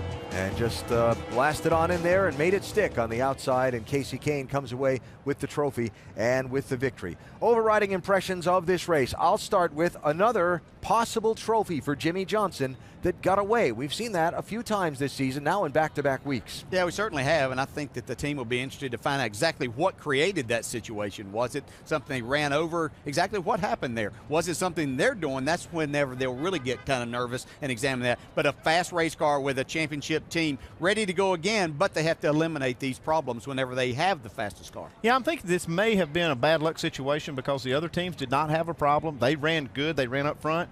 I think Casey Kane actually had the best car even at the end. I think if Jimmy Johnson had stayed in this race, I still believe Casey Kane could have beaten him heads up. But I think Jimmy Johnson has, they've come up on something new that's made their cars faster. Second storyline kind of tied to the Jimmy Johnson thing, but manufacturers. We talked about the Hendrick horsepower and the Chevrolet dominance at Indianapolis last week. Well, again today, there are bow ties in the top 5 finishing positions. First Ford is in 6th place. First Toyota is in 8th place. Yeah, the Chevys definitely have an advantage, and I do believe it's under the hood. I think they're making great power, but I do believe that Hendrick has found some things that's made their cars faster on the chassis department, and it's filtered over to Stewart-Haas Racing as well. Yeah, and we saw back earlier on, Matt Kenseth winning a lot of races earlier in this year.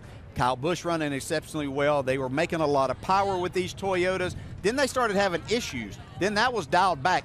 And even though they're saying they're back where they are, it's not showing that as in their performance on the racetrack. And I think they're going to have to step up their game. They're going to be a part of the chase scenario. They're going to be in it, but are they going to have a chance to win? And that chase scenario you talked about, ever so close, both for the top 10 cutoff and for those wild card spots as we look ahead now with just 5 races to go until that Saturday night in Richmond. Yeah, there's still plenty of time. You see Brad Keselowski's just outside of the top 10. He's got time to get there, but I think that you're going to see a big fight right there at the bottom to try to make this cutoff. There's going to be we talked about a lot of teams and drivers finishing on the lead lap here. A lot of nervous drivers all week from that 8th spot back to 16th, 17th, about next week at Watkins Glen on the road course where we see a lot of drivers. We talk about restarts. How about the restarts there getting down into turn 1? So this could a lot of nervous people in trying to secure a spot in the chase. Well, mentioned Watkins Glen. That's where we go next weekend. Next Sunday, the NASCAR Sprint Cup Series on the super speedway of road courses,